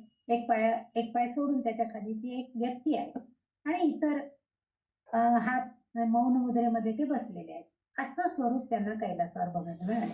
आणि हेच खरे आपले गुरु आहेत हे या चौघा मुलांनी, ब्रह्मदेवांच्या मानसपुत्रांनी जाणलं आणि ते त्यांच्या सभोवती, आपण मौनम व्याख्या आवृतम वगैरे असंच पहिल्याच श्लोकामध्ये शिकलोय ध्यानाच्या, तसं ते त्यांच्या भोवती बसले. आणि म्हणून आपल्याला काय दिसतंय की मौन व्याख्या देत असणारे हे सदाशिव सद्गुरु यांच्या भोवती हे चार ज्ञानीच आहेत. मुळात हे चारही मानसपुत्र अतिशय ज्ञानी होते, कारण ते भ्रमंती करत असताना त्यांना भरपूर ज्ञानप्राप्ती झालेलीच होती, पण गुरु मिळाले नव्हते म्हणून ते हे फिरत राहिले. आणि कैलासावर गेल्यावर त्यांना या गुरूंची मूर्ती सापडली. ते वडाच्या वृक्षाखाली ते बसलेले आहेत, पायाखाली आहेत. आणि पायाखाली दडलेलं आहे ते म्हणजे अज्ञान. पायाखाली त्यांनी जे घेतलं ते अज्ञान होतं, की अज्ञान आता काय करणार आहे, चिरडून टाकायचंय, म्हणजे नष्ट करायचंय. कुणाचं? ह्या चार वृद्ध शिष्य जे त्यांच्या भोवती आहेत, म्हणजे आपल्यासारख्या साधकांना सुद्धा तेच लागू आहे. आपल्यामधलं अज्ञान नष्ट करायचंय आणि त्या साधकांना ज्ञान प्राप्ती करून द्यायची आहे. असंच ते अशा तऱ्हेनं वृद्ध शिष्य आणि तरुण युवा गुरु अशा स्वरूपामध्ये आपल्याला ते दिसलेले आहे. खरं तर कदाचित हे प्रतिकात्मक सुद्धा असू शकतं, असं पण त्याचा अर्थ आपण लावू शकतो. कारण चार ऋषी दाखवलेले आहेत चित्रामध्ये. चार ऋषी म्हणजे चार वेद. मुळात चार वेद जे आहेत ना ते अपौरुषेय आहेत, म्हणजे ते कुणी निर्माण केलेत हे कुणालाच माहित नाही. म्हणजे कुणी सांगू शकत नाही की हे यांनी लिहिले ते त्याच्यावरती भाष्य पुष्कळांनी केले, त्याच्यावरती टीका विवेचन, त्याच्या पुढचा प्रपंच भरपूर सगळ्यांनी केला आहे, परंतु मूळ वेद जे आहे ते कोणी लिहिले ते कुणालाही माहित नाही. म्हणून हे वेद हे अपौरुषेय आहेत असं म्हणतात. म्हणजे मानवाने त्याची निर्मिती केलेली नाही, हेच यातून आपल्याला समजून येतं. आणि म्हणून वेद बनवणाऱ्या, आता वेद बनवणारे ज्ञानाचे खरे स्त्रोत कोण आहेत, तर हे सदाशिव गुरु म्हणजे दक्षिणामूर्ती. अशी कल्पना केली तर त्यांच्या भोवतीचे हे जे चार वृद्ध आहेत हे ज्ञानी पुरुष, हे म्हणजे चार वेद आहे अशी संकल्पना, असंही प्रतिकात्मक. आणि अशी कल्पना अर्थात ही आहे. म्हणजे आपण म्हणू शकतो, समजा खरंच जर तसे दक्षिणामूर्ती अशी कुठलं नसेल तर खरंच ते चार वेद मध्ये खंकरांच्या मुखातून म्हणजे सदाशिवांचे दक्षिणामूर्ती रूप आणि हे सगळं आपल्याला बघायला मिळतं. अशा त्या जे खरं तर ते वेद बनवणाऱ्या ज्ञानाचे खरे स्त्रोत कोण आहे, तर हे सदाशिव गुरुच आहेत, म्हणजेच हे दक्षिणामूर्ती आहेत. आणि अशा त्या वेदांचा अभ्यास, वेदांमधला असणार आध्यात्मिक ज्ञान हे सगळं जाणून घ्यायला आपण साधक लोक जे आहोत हे सध्या तरी आपण पामर असल्यासारखे आहोत. आपल्याला सगळं प्राप्त होईल अशी शक्यता फार कमी आहे. आता किती आयुष्य राहिले हे आपल्याला माहिती नाहीये. त्यामुळं निदान त्या वेदांचं सार सांगणारे अशी जी स्तोत्र आहेत त्याचा अभ्यास जरी आपण केला, त्याचं पठण, श्रवण, मनन, ध्यान, चिंतन सगळं जर केलं तर नक्कीच आपल्याला निदान शेवटच्या आपल्या उत्तरायुष्यामध्ये तरी आपल्याला मुक्तीचा मार्ग निश्चित सापडेल. आणि त्यासाठी त्या दक्षिणामूर्ती स्वरूपामध्ये असणाऱ्या सदाशिव गुरूंना शतशः नमन.